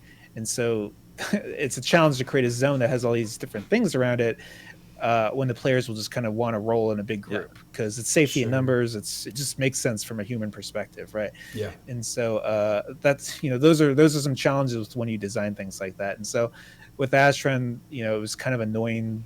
It was it was a challenge with, like, say, the mid lane versus kind of the objectives and things on the Yeah. outskirts, right? Mhm. And making sure that uh, and then it also becomes a problem when there's a group of players grouped up like 40 versus 40, and in terms of performance, because your computer is going to lag if there's like 80 people all spamming AoEs at the same area, right? Mm-hmm. um, and so yeah, Servers there's must a have lot got of hammered. challenges with that, I think. Sorry, I just think. imagining all that AOE. The servers just like. Oh yeah, yeah, yeah, yeah. That's a whole other discussion too. But yeah, Yeah. I think, um, I think there's some things in Ashran that I felt. The other thing with Ashran too is just it was a collaboration with me and other designers who kind of disagreed with what the vision of it was. One of us kind of felt it was more supposed to be like a battleground. Some of us thought it was more supposed to be like old AV, and that was another challenge with developing it. But there's a lot of cool things that came out of Astron. I think, I think it was the first time in the game we did like faction tap was in the zone, um, and a lot of the uh, the uh, the spell books were really cool, and I had a lot of good. It was interesting because there's one point Mike Morheim got emailed from somebody after we changed Astron. I think we retired Ashran after Warlords or something like that, and he got Yeah. emailed a bunch from some hardcore Ashran communities who would do organized Ashrans, right? Oh, wow. Yeah. And after they removed it, there was some woman she was like, I think in her 60s or something, who her favorite thing to do in the game was Ashran, and so she played with a community That's who so all cool. did Ashran together a few nights a week, and so she really was upset, emotional about Ashran going away, and so she emailed Huh. Mike Morheim to plead not to remove it, and so he forwarded it to us and just said, what's this about?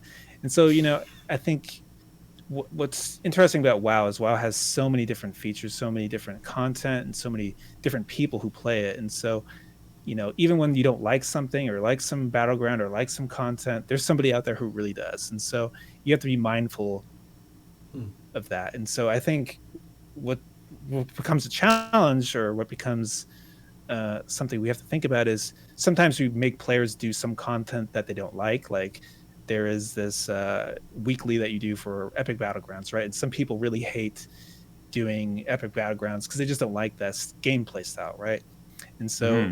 we have to be careful about forcing players to do content that they don't like, right? And so again, it's complicated because you also Yeah. want to encourage them to branch out and do other things. And so, yeah, Yeah. you could see where you could see the The why implications. that's I sure this is 100%. going. Yeah. Yeah. Yeah. yeah. Yeah. So, so I guess just to tie that in, then, when you guys brought Ashran back and put it onto the Epic, and did that, I guess at the same time you did that split, you did the Epic BGs versus the regular BGs. Um, Hmm. did you see any shift in from the community, both in the metrics of how many people were playing the Epic BGs, and also the commentary, be it in throughout the communities and that? Did you see Epic BGs being well received, or did you see less well received? I'm just curious. Yeah, I think the metrics were pretty healthy with how many people did Epic BGs, and the response was pretty positive. Epic BGs are kind of one of the harder content to design around because um, in the game, depending on what the meta is and depending on how long it takes to kill a player, an RPG can feel really annoying because no one dies. Everyone just like is a 40 Yeah. versus 40, no one never dies, right? Yep. And on the The other never-ending hand, team fight. yeah, exactly. And on the other hand, it can become annoying when players die too quickly. And then, because I feel like Wintergrass kind of feels like this right now. It's just like everyone dies so quickly from the vehicles or from whatever it Yep. is. And so that can shift kind of the experience in the map. So it's very sensitive to what the meta in the game is. And so Mhm. it really takes a lot of attention to tune the maps to make sure that they're in a good state. I know, like, I haven't been on, I wasn't on a team at Shadowlands launch, and so I know there was some issues with AV scaling, and you could just like Yeah. kill Drekthar with all the guards up or whatever it is, Hmm. and so things like that, it requires some upkeep, right? And so um yeah, and with Ashran, with you asked about battleground version versus the brawl version.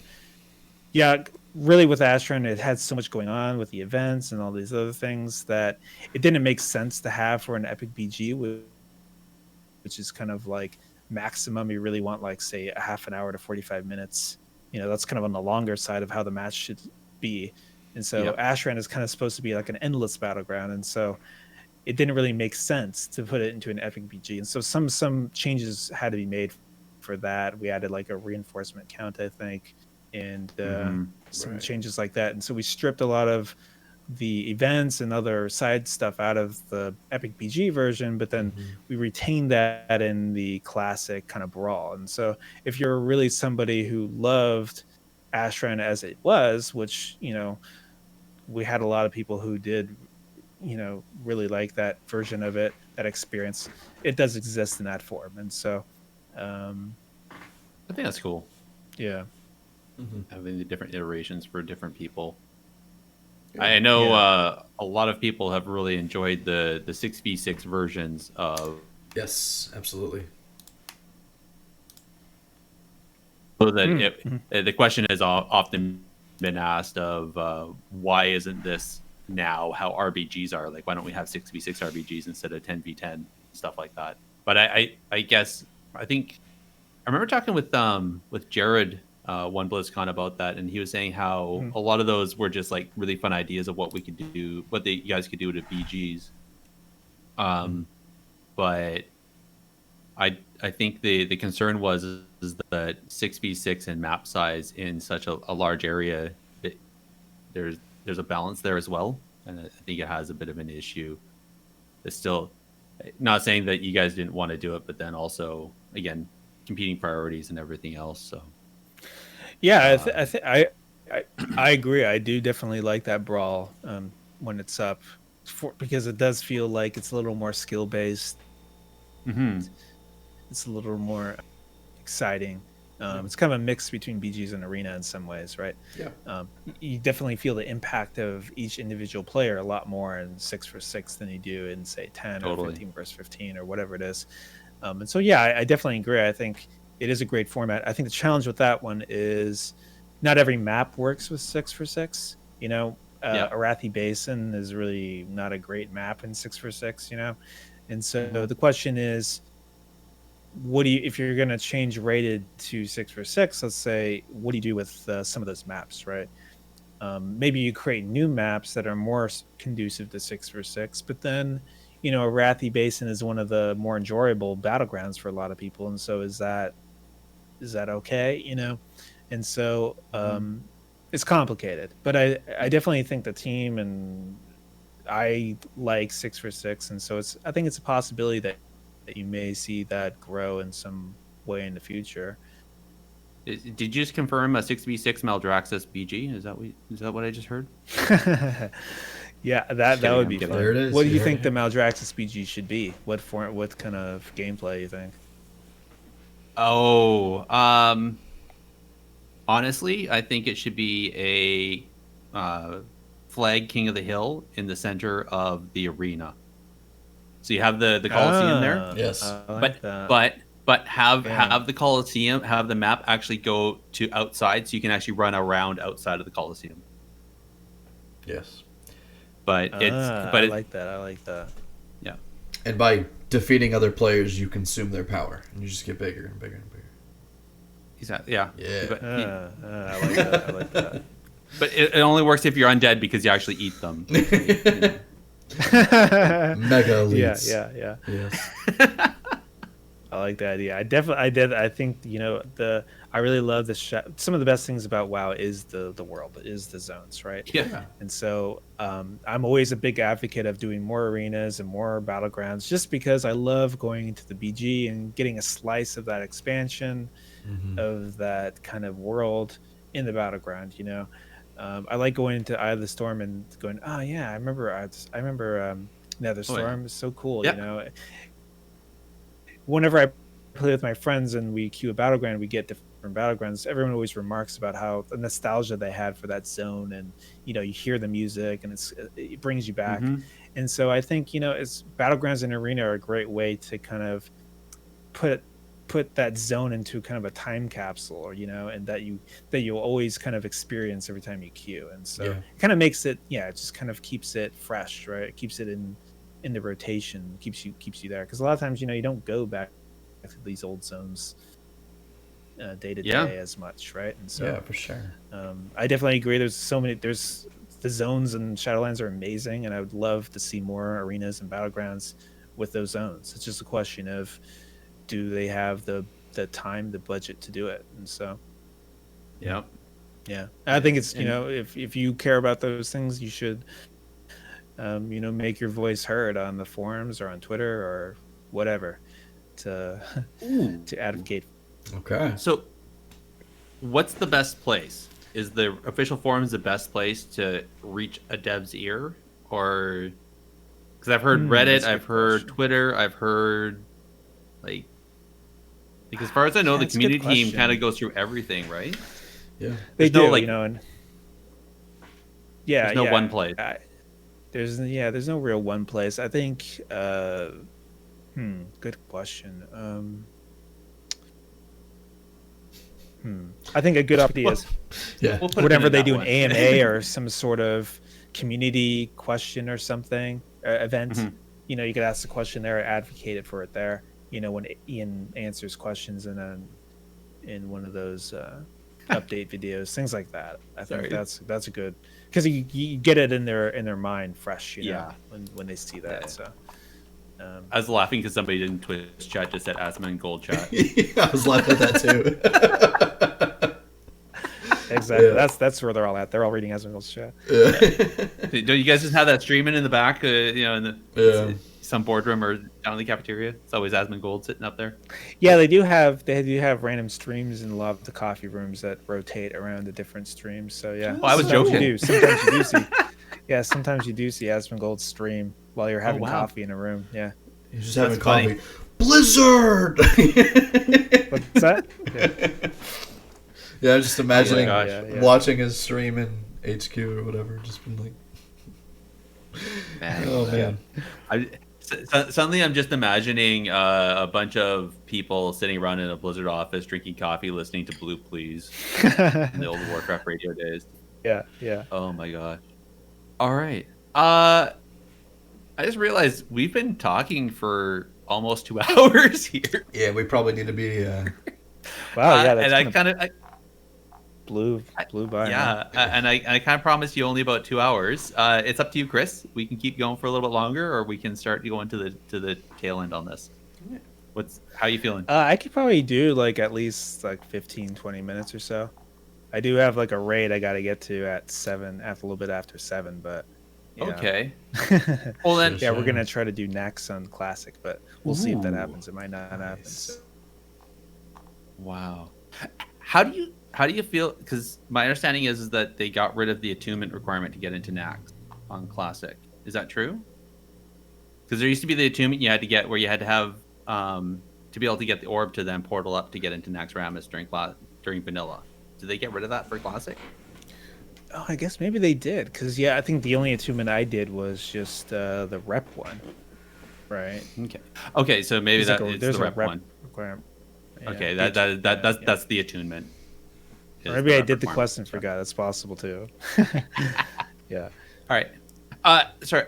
There's one question just before I roll in, and this one was was in chat, and then the person actually went and DM'd me in Discord, which I think was awesome. So the question actually is about, since you like rated BGs and you're part of that, the question was, is there been any conversation or anything on the Blizzard team prior to you leaving, whether the Hero of the Horde and the Hero of the Alliance achievement for a season for rated BGs. Right now, it's the top 0.1% of players. Is there a thought about switching it over towards the way Gladiator works for Arena, where it's 50 wins over a certain rating, a certain CR? Is there a reason why RBGs has stayed that 0.1% and not moved over to the same goalpost the way Arena was? Good question. I'm not completely sure. I would probably say that it's probably supposed to be analogous to, say, the Gladiator title that you get in Arena. And so it's kind of like the RBG version of that, right? I think. And so that's probably my guess. Yeah, it's supposed to be kind of really the creme de la creme, get it in those two sort of systems. Okay. Hmm. So that's more like, I guess it's more Yeah, like rank one, because right now yeah, Gladiator for Arena is after you get so many wins at a certain rating, you got that, that is you true. get your That is mount, right? true. So Yeah. Um, hmm. I know Oh, that's been it just talked about before. It's possible. It's possible that may change. I am sympathetic to kind of Arena does have more of a casual sort of avenue to get, like you said, Gladiator. So, yeah, I mean, hmm. I think that's a good thing to bring up for sure.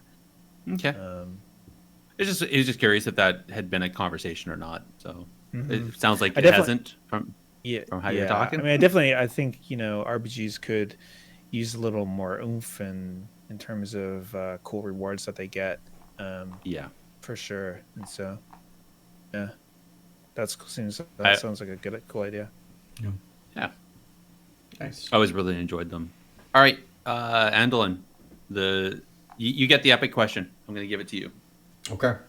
Sounds good. So, at the end of our subject, we always like to take the topic and address what is the one thing you would change. So, the premise behind this is you've got the entire budget is open wide. It doesn't even have to be possible as long as it's plausible, as long as it can be done. Um, so, with that being said, are we just going to talk about WoW deving in general, or how open or closed do you want to make this, Gerissar? I mean, we're talking to a person that helped design and develop True. specs and PvP specific. So I'll leave Okay. it to you. But I Okay. mean, let's So I guess not answer. why don't we go? Why don't we go with this? Why don't we go with this? So across the board of what the status of the game of World of Warcraft, what is the one thing you would change if you could? Yeah, that's a hard question. I One thing know. that would change. Um, hmm. I mean, I think there's many different things, but it's hard to pick just one.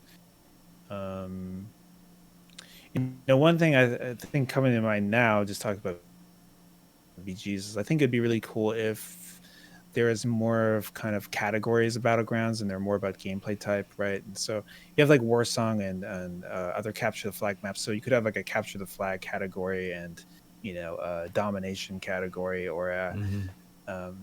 the like Arathi Basin and Deepwind Gorge kind of as a category. And so I think it'd be cool to flesh out more maps in different categories.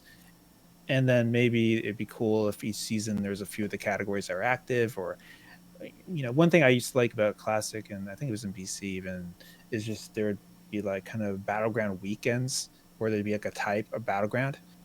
Yep.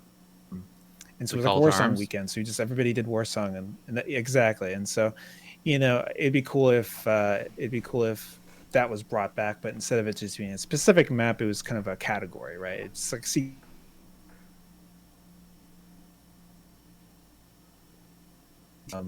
that's kind of a smaller, kind of not a big crazy kind of change in the game, but I'm reluctant to say some of them because they might do them. I don't want to like lick the cookie there. So yeah, All right. Sure. Fair Yeah. enough. I like it. Absolutely. Andalyn. You want me to go next? Yeah. Sure. So I'm going to go with a classic Andalyn answer here. The one thing that I would change is I would like to see a large pivot in directional, like the act of taking the game in a direction that's more and much more community focused. I would like to see a lot less of the game being created so that you can go do your own content, or so that you can be more of an individual player. I'd love to see it become more of a community type of thing. Whether even if that was like zones started having like certain mayors, or even just guild housing, and I'd love to see all these types of things that honestly, like, players like me who play the game to have fun with friends. That's the whole reason why we play the game. I was just talking with people about this earlier yesterday. Like, we play arena and the rating's fun, but we play the game because we want to play with our friends, and this is the game that we enjoy with our friends. Um, and to be able to enjoy that like we did with a guild was a lot of fun when we had guild perks, and a lot of cool different things like that. I always wanted so much more to be built off of the guild perks, but it was just kind of gutted and it was gotten rid of. And I had so many ideas. I felt like that there could have been so much more growth in this direction, and encouraging, like in making your guilds unique and encouraging the community around there and making guild interactions. But that's the one thing I would like to change. I would love to see there be a huge push for more community based, type of game interactions rather than just the individual unit interactions. No, I totally agree with that. In my video and stuff, that's kind of really kind of the reason why I kind of felt like I didn't really mesh as much with the current game is because of things like that. And so I think that's a great answer. Should have been my answer, but yeah, I You definitely already agree gave that with answer you in the video. that. Yeah, that's right. Yeah, it's and it's a challenge because kind of like what I said in the video is just that the modern game has it has a different vision and has a different type of player that it's created for. And so I'm kind of reading chat and there's a lot of people who are like, oh, I don't want the game to be about guilds, because it's just like you got to be in a guild, hardcore guild, or you're worthless. And so I certainly understand that, and there's a balance in how to do it, right? There's just if the game adds community based things and makes the guild a bigger part of the game and things like that, it doesn't necessarily have to ruin the experience for a solo player, right? Like there's a way to do it. And so I definitely agree with you if that should be a focus um, of the game for sure. I think the guild is the lifeblood of the game. The guilds are. And so I remember back in the day when I was a guild leader in, say, BC or Lich King or whatever classic, when people were just thinking about quitting or leaving the raid or whatever, a lot of times I would be like on Ventrilo with them, trying to convince them, oh, it'll be fine. They're going to patch that problem, or just stick with it or whatever. Right? I was advocating for them to keep playing the game. And so I always felt like, man, I should get a paycheck from Blizzard just keeping all these people playing the game in my guild. And so yeah, that's what guilds do, is the communities keep people together. If you go into no one likes logging in and none of their guildmates are online. If that happens, Yeah. and you're just like, well, maybe I don't want to play this game. What does everyone else play? I'll go play that. Right. And so yeah, it's important to the life of the guild is very, very important in my opinion. I agree. All right, let's hear it, man. I would Ian, and I would get rid of LFG, LFR, and make people have to actually group up into a main city, and then travel to the instance again. Go back to classic. So for PvP, like for random BG, like that stuff, sure. Or for rated BGs, yes, we can still do the talk to the champion in your main city, and he'll portal you to the instance PvP. But I really think we should go back to get rid of LFR, get rid of the LFG system where you just portal, and it removes the.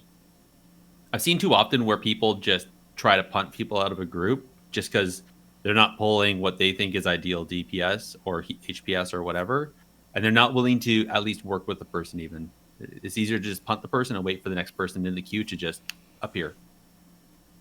So That's good. and I think that goes back to the community. Answer. Yeah. I mean, I'm sympathetic to that desire, right? To kind of reinvigorate, have the player travel to the dungeon, or to encourage players to actually form groups rather than just hitting a button and randomly getting into a group, right? I think it's challenging with the current kind of player base. I think a lot of people would be upset if those things were removed. But do I think the best design is to have a game in lieu of those things and encourage people to have guilds and communities, I agree with you. Which is kind of my reluctance to. I think there's a big desire for PvPers to have solo queue rated, right?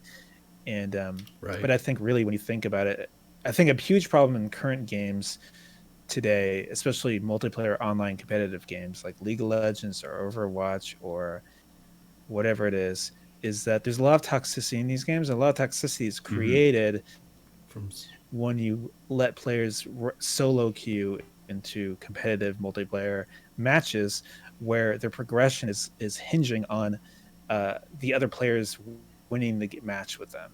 And so suddenly the player's enemy now is not the opposing team, it's their allies that they're playing with, and so they're yelling at each other about not performing or whatever it is. And that's what really causes a lot of toxicity. In WoW, you do get some toxicity if you do a LFG group playing arena or whatever it is, right? But it happens a lot less than it does in, say, Overwatch or League or whatever, right? Because you're creating a group with other people, you're inviting them, and you'd be surprised about how much that affects a social cohesion by inviting them to a group, a party that has a leader and things like that, than just being thrown into a random group, right? And I do think when you think about WoW, think about the community and this concept of social capital, right? Solo queue rated and gameplay systems like that can have a huge effect on the social capital of the game. And so, and I think when people think about LFR and they think about why they want it to removed, it's not because they don't want players who don't have a lot of time to do content that they enjoy. It's just that they care a lot about the social capital of the game. They think a lot about community. And so I'll agree with that. Yeah, so I think that's another. You guys both have really good answers. A lot better than mine, I think. We've been thinking about it for a while. Yeah. I may have written the show notes, so I may know what to think ahead of time. Oh, actually, you guys have people have surprised me before where I've had one in my head and it's the same one somebody else had thought, and I'm like, now I have to think another one. Oh no! So it's all good. It's all good. All right. Thank you very much, Chris. I had a great time. Normally the last sorry I couldn't stay longer tonight, but I'm always open to come on again some other time.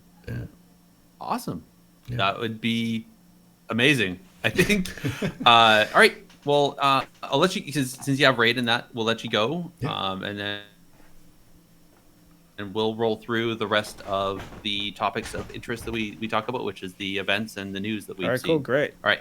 Well, thanks for having me on, Thanks, guys. Chris. I really appreciate it. Great time. You're awesome. Thank you so much, Chris. Thank Appreciate you for it. coming. All right. Absolute All pleasure. right, thank you. Happy New Year. Happy New Year. Take care. Happy New Year to you too. Happy 2021. You successfully made it through 2020. Looking forward to your future. All right, thanks, guys. No worries. All right.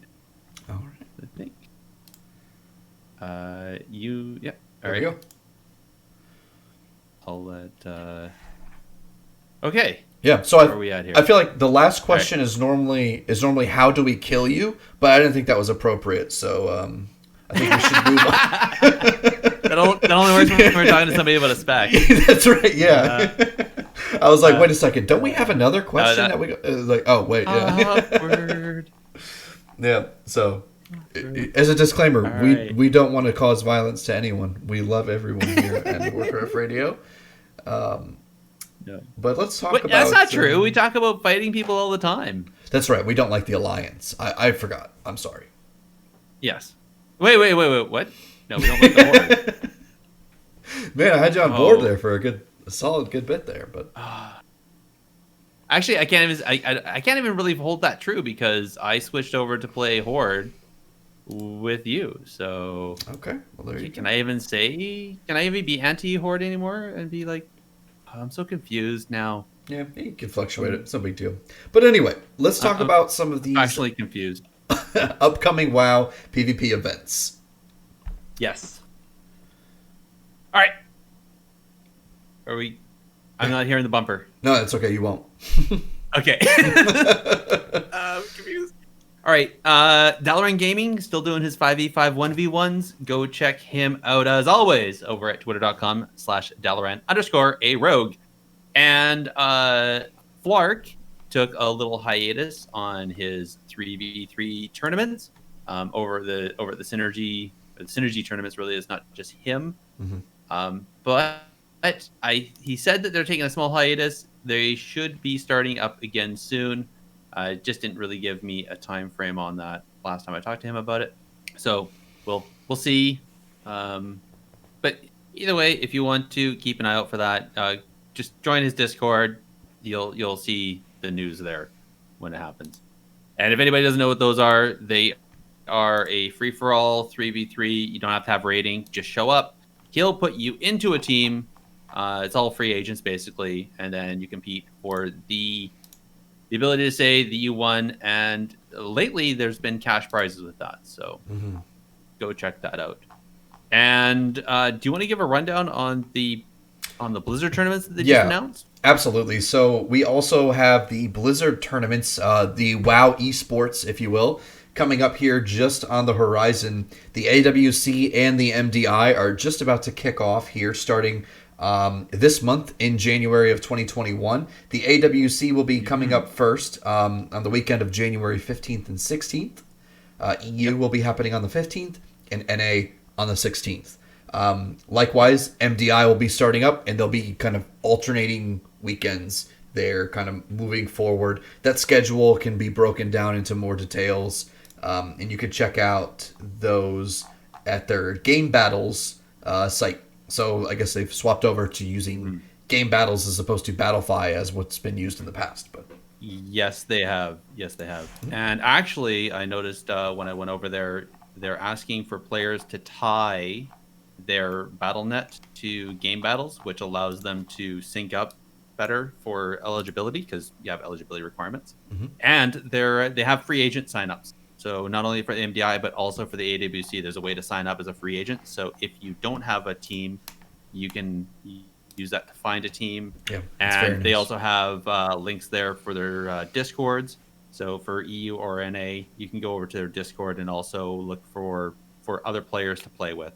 So anyway, so ultimately, we got 4 cups for the AWC from January to March, and the same with the MDI all the way to middle of March, and then we'll start rolling into the circuits and everything else beyond that, with some dates to be decided as to when the actual circuits are going to happen. So, honestly, I'm really excited. The first cup there for NA and EU, the signups just closed. They're finishing eligibility verification, but there's over 200 teams that have signed up between the two regions. That's awesome. So I always love that first cup because you just get that huge influx of teams. Like everyone's coming back for the expansion.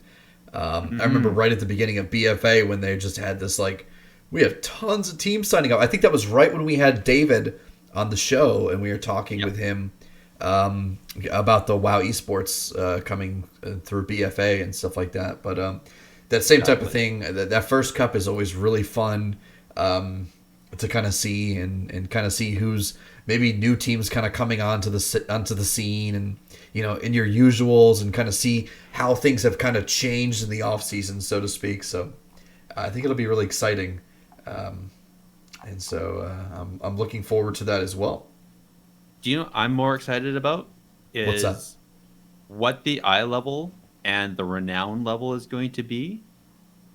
To see, because really on the tournament realm, because then we'll be able to see what the games are going to look like with full endurance traits, full conduits, all that, and everything being epic level and all that. I'm really looking forward to that. Right. Absolutely. I am as well too. Because we didn't really talk about it, but I had heard from a couple of different people and read on Twitter and Reddit where there was kind of a little bit of a consensus where the devs were being, of course, this is all speculation. So the devs were kind of being hesitant a little bit just because they designed the game around max level in this type of setting for how everything should interact, and that's what the datum was, or that's what the baseline was for what they were tuning around. So it'll be really interesting to see how that kind of works, and how it works tested under extreme conditions with the top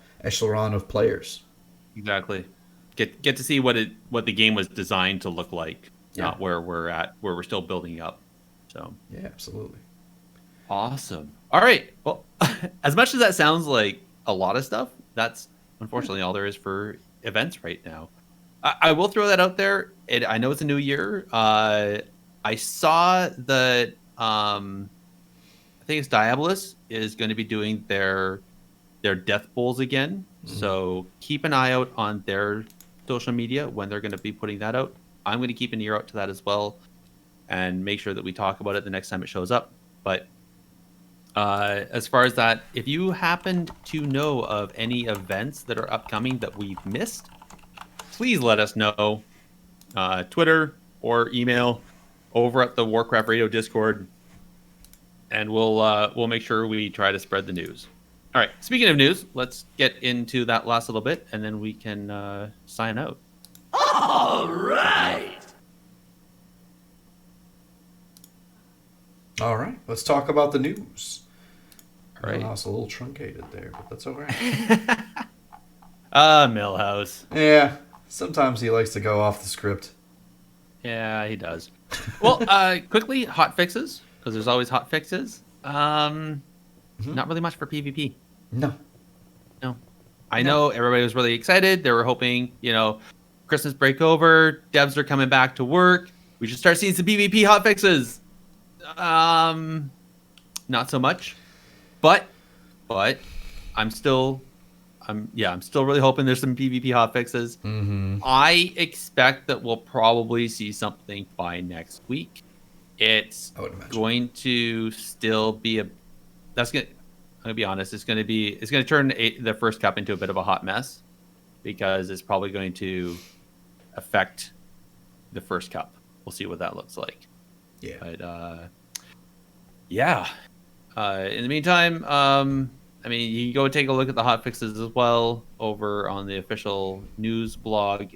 But really, all I saw was it's a lot of PvE changes, not much for PvP. Yep. Absolutely. Oh well. So, in other news, the Race to World First has concluded.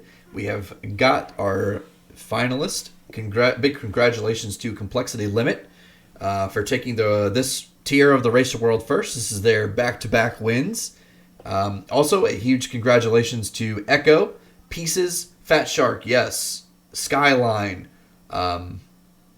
Lycillian? Is that where we're... Yeah. It's Lycillian. Okay, and then, do you know the Chinese one? I'm assuming it's Chinese. Jitan Hong? Something like that. We're going with that. This is and of terrible. course, Method. Yeah, and Method, absolutely, who did a wonderful job. Yes. Excellent job. Gerissar, we were talking about this last night, actually, about how there were so many different streams this time around.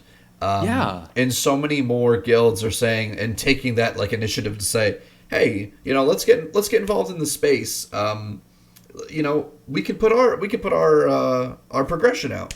And we've seen a lot of different, of course, Echo had their stream going, Complexity Limit had theirs, but we also saw, a couple other different guilds who maybe have streamed in the past, who have gotten a little bit more, and they've grown over time, or who are just jumping onto the scene, like some of the what was it? Was it Skyline who did a brand new stream? I don't think I'd seen theirs before. So they were streaming over at Do You? Yes. I don't know if they streamed last time. I'm not. I want to say yes. I want to say they streamed, but again, it would be over on that platform. Maybe. I know that they let some people use their perspectives just to kind of track how they were going and stuff like that. But yeah, I honestly didn't. I tried to get onto that website, but because I don't speak Mandarin or understand a single thing I was looking at, it was very confusing. Yeah, that's fair. All right. Yeah. Okay. Sorry, somebody just posted in that a new set of hotfixes just got posted. So I just took a look, but I'm still not seeing anything for PvP on that. Sorry. Let's see. From January Apparently, it 5th. got posted like while we're talking. That's impressive. I think. Yeah. So Come on, but Blizzard. yeah, I'm still not seeing PvP stuff there. Anyways, so Yeah. I just want to so we go back. But I think we were talking about this where a lot of the streams, it was it was mildly, I want to say mildly entertaining for me. I really don't. And Race to World First is yay, it's exciting for the people playing it. I totally get that. It's exciting for a lot of people. Mhm. It's cool watching these high end players progress through and learn, and then so it's 80%, 60%, 30%, 5%, 3%. Finally, they get the kill. Nerds, I get that. Totally get it. Honestly, though, watching that for me is not the funnest. Yeah. And then on top of it, you have the heroic splits, and you have people, single people, or some people running over and doing their Torghast run for whatever, and doing all that prep stuff that happens Sure. between raid. But I it's not entertaining for me. And then having to watch some people be talking heads and try to make that entertaining is it's hard. I get it. I feel for, like, I know what was it for Echo Guild? We had two people from Warcraft Radio, like Gexman and Atlas, talking talking heads for that. And I know they did their best that they could to be entertaining. I just can't imagine trying to be an entertainer in that sort of fashion. I'd be horrible for it because I could care less. So I'd be like, yay, okay. Right. So having somebody that's deeply involved, I feel like it might be better off, like you said, if they had maybe a backbencher, one of the persons not playing on that boss, be on there talking about what the team's doing, than a just a person like a podcaster who yeah, sure, they talk a lot about World of Warcraft and they talk about PvE. Yeah. But they may not necessarily be cutting edge. They may not necessarily have the wherewithal. So to make some of the more intuitive conversations. I guess at the same time, I'm sounding kind of hypocritical as I say that. I just realized, because me not knowing some of the super high-end PvP stuff, yet here we are talking to super high-end PvPers. But that's the reason why we bring on super high PvPers, and I don't try to talk about it myself, because then I'd just be completely hypocritical. So I don't know. That's my part. I don't know. How did you feel about all of the streams and all of the way things were done this Race to World First compared to previous years? Yeah. So I mean, with my thing, I thought they were all really well done. And just in general, in that regard, I thought it was good. It was a good thing to see a lot of other different perspectives. But I think what's missing is when these streams were kind of more centralized in the method and complexity. That is to say, like, if you were going to watch the Race to World First, you were going to go 99 times out of 100 to either method or complexity stream, right? Or limit maxes, actually, if we're being honest. So, but I think what's kind of been lost by the removal of methods coverage was a more holistic coverage of the race itself. So I think the way thinking towards the future, I would like to see, and what would be more entertaining for me, and really honestly, I gotta give credit. I thought OTK did a really good job at this. I think they have a lot that they could improve on in this regard, in terms of that being a holistic broadcast. But it was very entertaining of course. But it would be very good to see a stream or some type of widely adopted place where people are going. That's a good overarching coverage of all the guilds, not just like, hey, look at our guild, we're chugging. Those things are good too. You want to have those. Those are necessary, but you also want to have a nice overarching coverage for the event as a whole. And it's tough though, because it's tough too there, because it seems like whoever's doing that is kind of putting on the event, which isn't really true. They're more so just a news kind of outlet in that, if you will. So, but I think I want to say that the thing that OTK did is similar to what Warcraft Radio has always wanted to do, be it through, like they did it this last time with the morning radio snippet, where they did like a quick morning radio broadcast of what happened in the last 24 hours, and I think that was really good. And then also follow on to that with some of the they did a YouTube video. I believe it was released later in the day. It was kind of like a bunch of Twitch clips and that. But I don't think, and maybe I'm wrong, maybe this is where OTK did a really good job, but I just don't think there's enough content there to do a full stream with all the Race to World first. Mm-hmm. And maybe I'm wrong on that. Maybe there is enough content, because if you have 12 guilds all streaming at the same throughout various times of the day, Asia and EU, that it actually works out. And maybe I'm wrong on that. Yeah. So, yeah. Well, I mean, the content is there, and of course, how good is the content going to be? Well, that's up to, that's in the eye of the beholder there, and kind of also, up to whoever's putting it on. I think, in the same way that if you're watching something that's a more developed type of thing, you're going to start to see, and this is the same type of path that the AWC and the MDI are trying to go down, where we want to bring the viewer more into, hey, who are these players?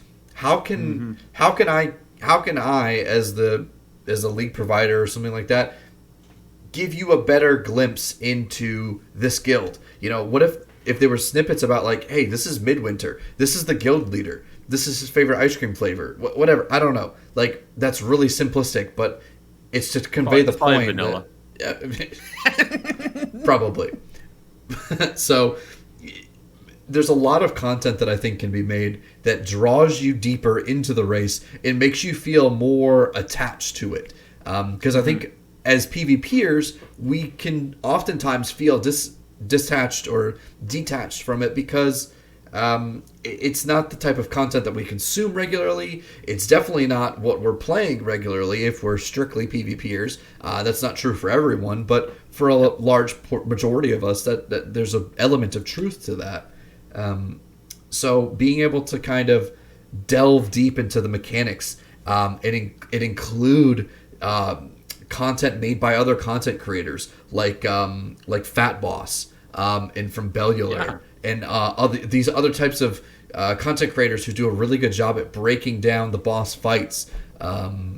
Those are really good types of things. I think it's so cool to watch and see the boss mechanics, because I prefer not to read the Wowhead stuff and just kind of watch the streams to kind of learn the boss mechanics. It's kind of more fun.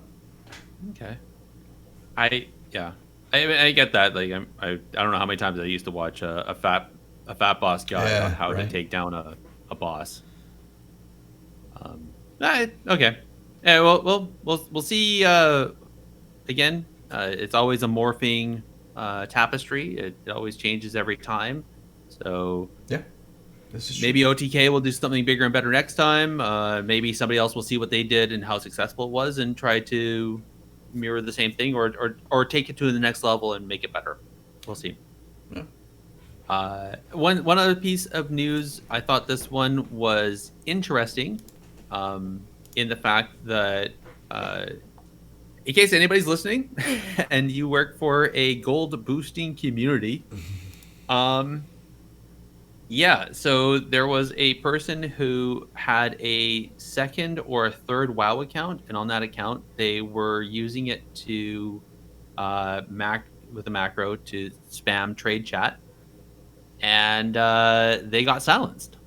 And so when they raised their concern to get themselves unsilenced, they learned that apparently there's been a change in the terms of service, and that because it's a third account with only an alt on it, not actually playing the game, just sitting there spamming LFG and trade chat and all that, trying to sell selling boosts for gold through their own boosting community.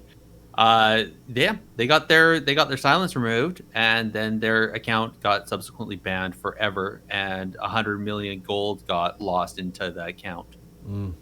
So the person, albeit I get the fact that they're a little upset because that's money gold that they owed people that had been boosting others, and the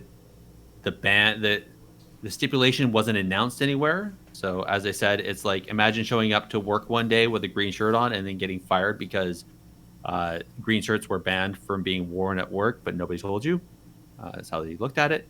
And I kind of get that feeling, but at the same time, as a player and seeing what happens on trade chat, seeing the LFG system, all the want to sell, selling, all these boosts and everything, I actually have very little sympathy for the person because, in my opinion, all that stuff has actually ruined a lot of the chats.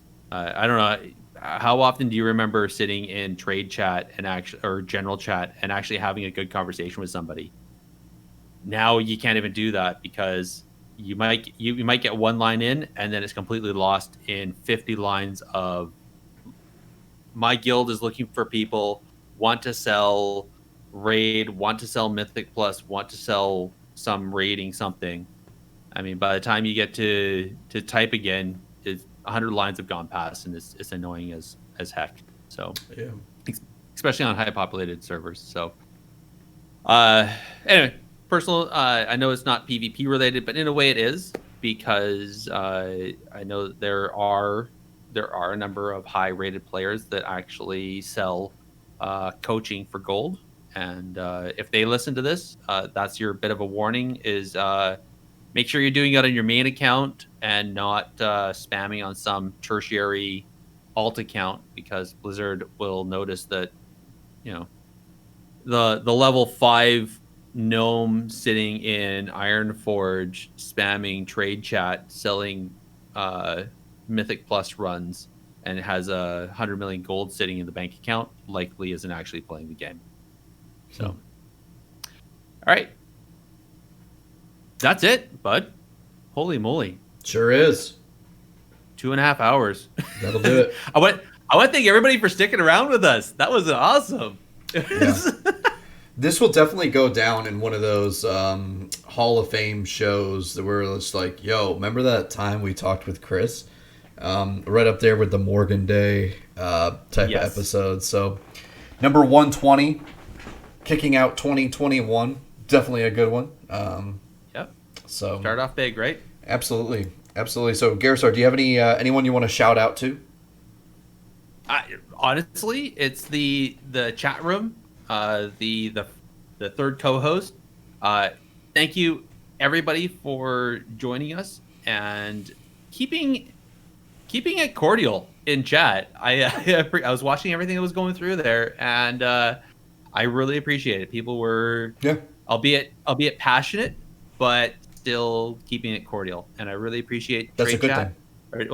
thing. Twitch chat for being our third co-host. And guys, again, if you guys want to, always every other Tuesday we're here, and if you want to join our conversation, hop over to our Discord, and we'll have that. We'll talk about that in the outro. But I recommend you jump in there now before you lose it. Anyways. For sure. How about you, Andallyn? Do you have any shout-outs? Not to anyone specific. I just want to thank everyone in chat for. I enjoyed reading your messages. I like seeing people's passion, enthusiasm. to the game, because we share that same passion and enthusiasm for the game as well. So I hope you enjoyed this episode. Thank you so much for sending us the questions that you would also like to ask. I know we tried to get a nice kind of smorgasbord kind of assortment of the general types of topics that came up more often than not. So I hope you guys enjoyed that interview, and we look forward to seeing you again with someone else who would be awesome to have on the show. So, indeed. Well, I think I just kind of spilled the beans, but do you want to tell everybody every other place they can find us? Andallyn? Sure. You can contact us directly with a tweet to @technically_PvP or by an email to technicallypvp@gmail.com. You can also join our discussions, like Gerissar mentioned, on that Warcraft Radio Discord. Indeed. And you can also visit the Warcraft Radio website, where you're going to find a podcast directory with us and many, many other great shows about a variety of Blizzard games at warcraftradio.com. And also, guys, people, the directory has a review system. Yes. Go on over there. Tell everybody what you think of their shows. Actually, tell everybody what you think of our show. No, tell everybody about all the shows that you listen to. But we will link that in the show notes. And I want to thank everybody for listening. Everybody, have a great night. Thank you, everybody. Bye-bye. Take care. I think I could...